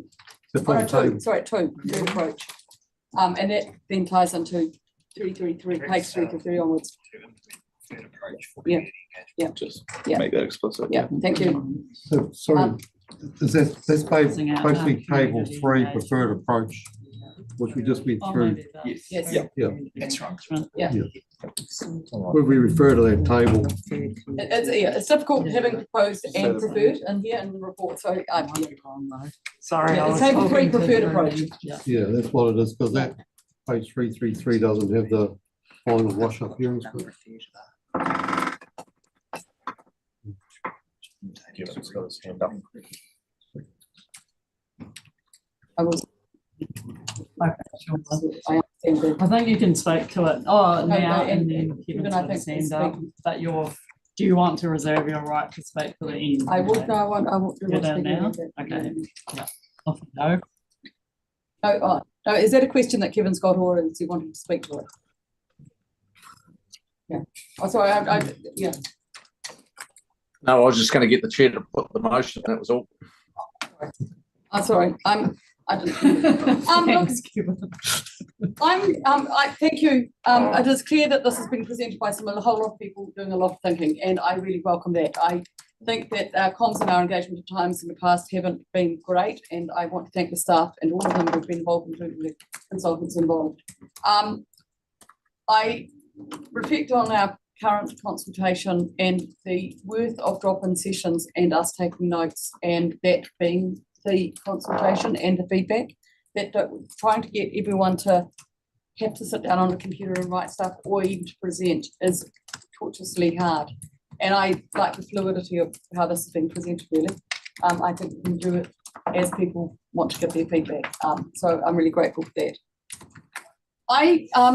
I'm reflecting on the challenge that this is to us to take leadership and to be out in the field and to be assisting the staff in this process. This isn't about the staff leading. This is about us collectively leading and putting the time in and being the ears and eyes for our community out here. Us both engaging with them to turn up at drop-in sessions and to go online to do it, but also to turn up at those meetings.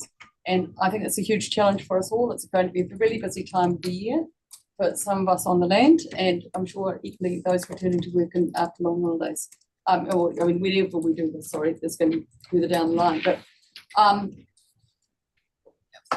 what the Land and Water Plan has shown to me is that the expectation that we are out there more often and hearing these stories. And I just want to put that challenge out there that we have to make that time to do it collectively, individually, and yeah.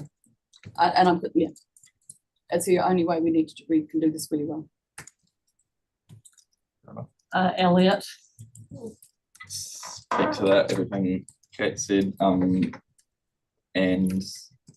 you know, we all know how important this process is, not just for allowing industry groups to advocate for their interests in the hearings, but to actually hear from the community and get that buy-in into this plan for the next 10 years and actually hear what everyone in Otago wants the region to look like and wants us to do for that vision. And I think that means that we really do need to think about groups that we might often not hear about or hear from, and connect through those existing groups. And it's going to be really important that we do have a really robust communication plan that is really accessible for everyone, even people who might just be going about their day, might not think about this stuff very often. And I think that'll be key in the next stages, but it's a really good stance. Thanks, Elliot. Kevin, your hand's still up, but I'm suspecting it might be just wanting me to put the motion, but I'll give you the benefit of the doubt. Okay. Anyone else then before we do that? Okay, so we've got that. I don't know if we need to share it because I think people understand where we've got to. We just inserted the preferred community engagement approach and reference the table. So I'll put that all in favour. Aye, against, carried. Thank you.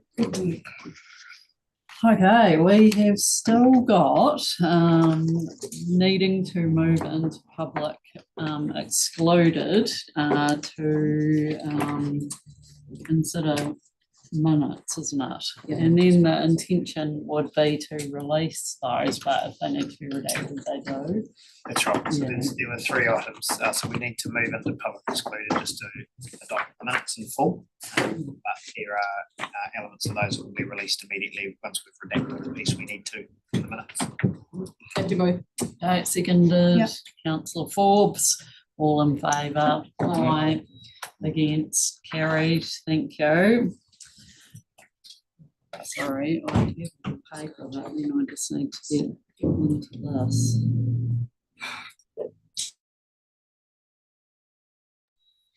It would be helpful. Yeah. Come on, take it here.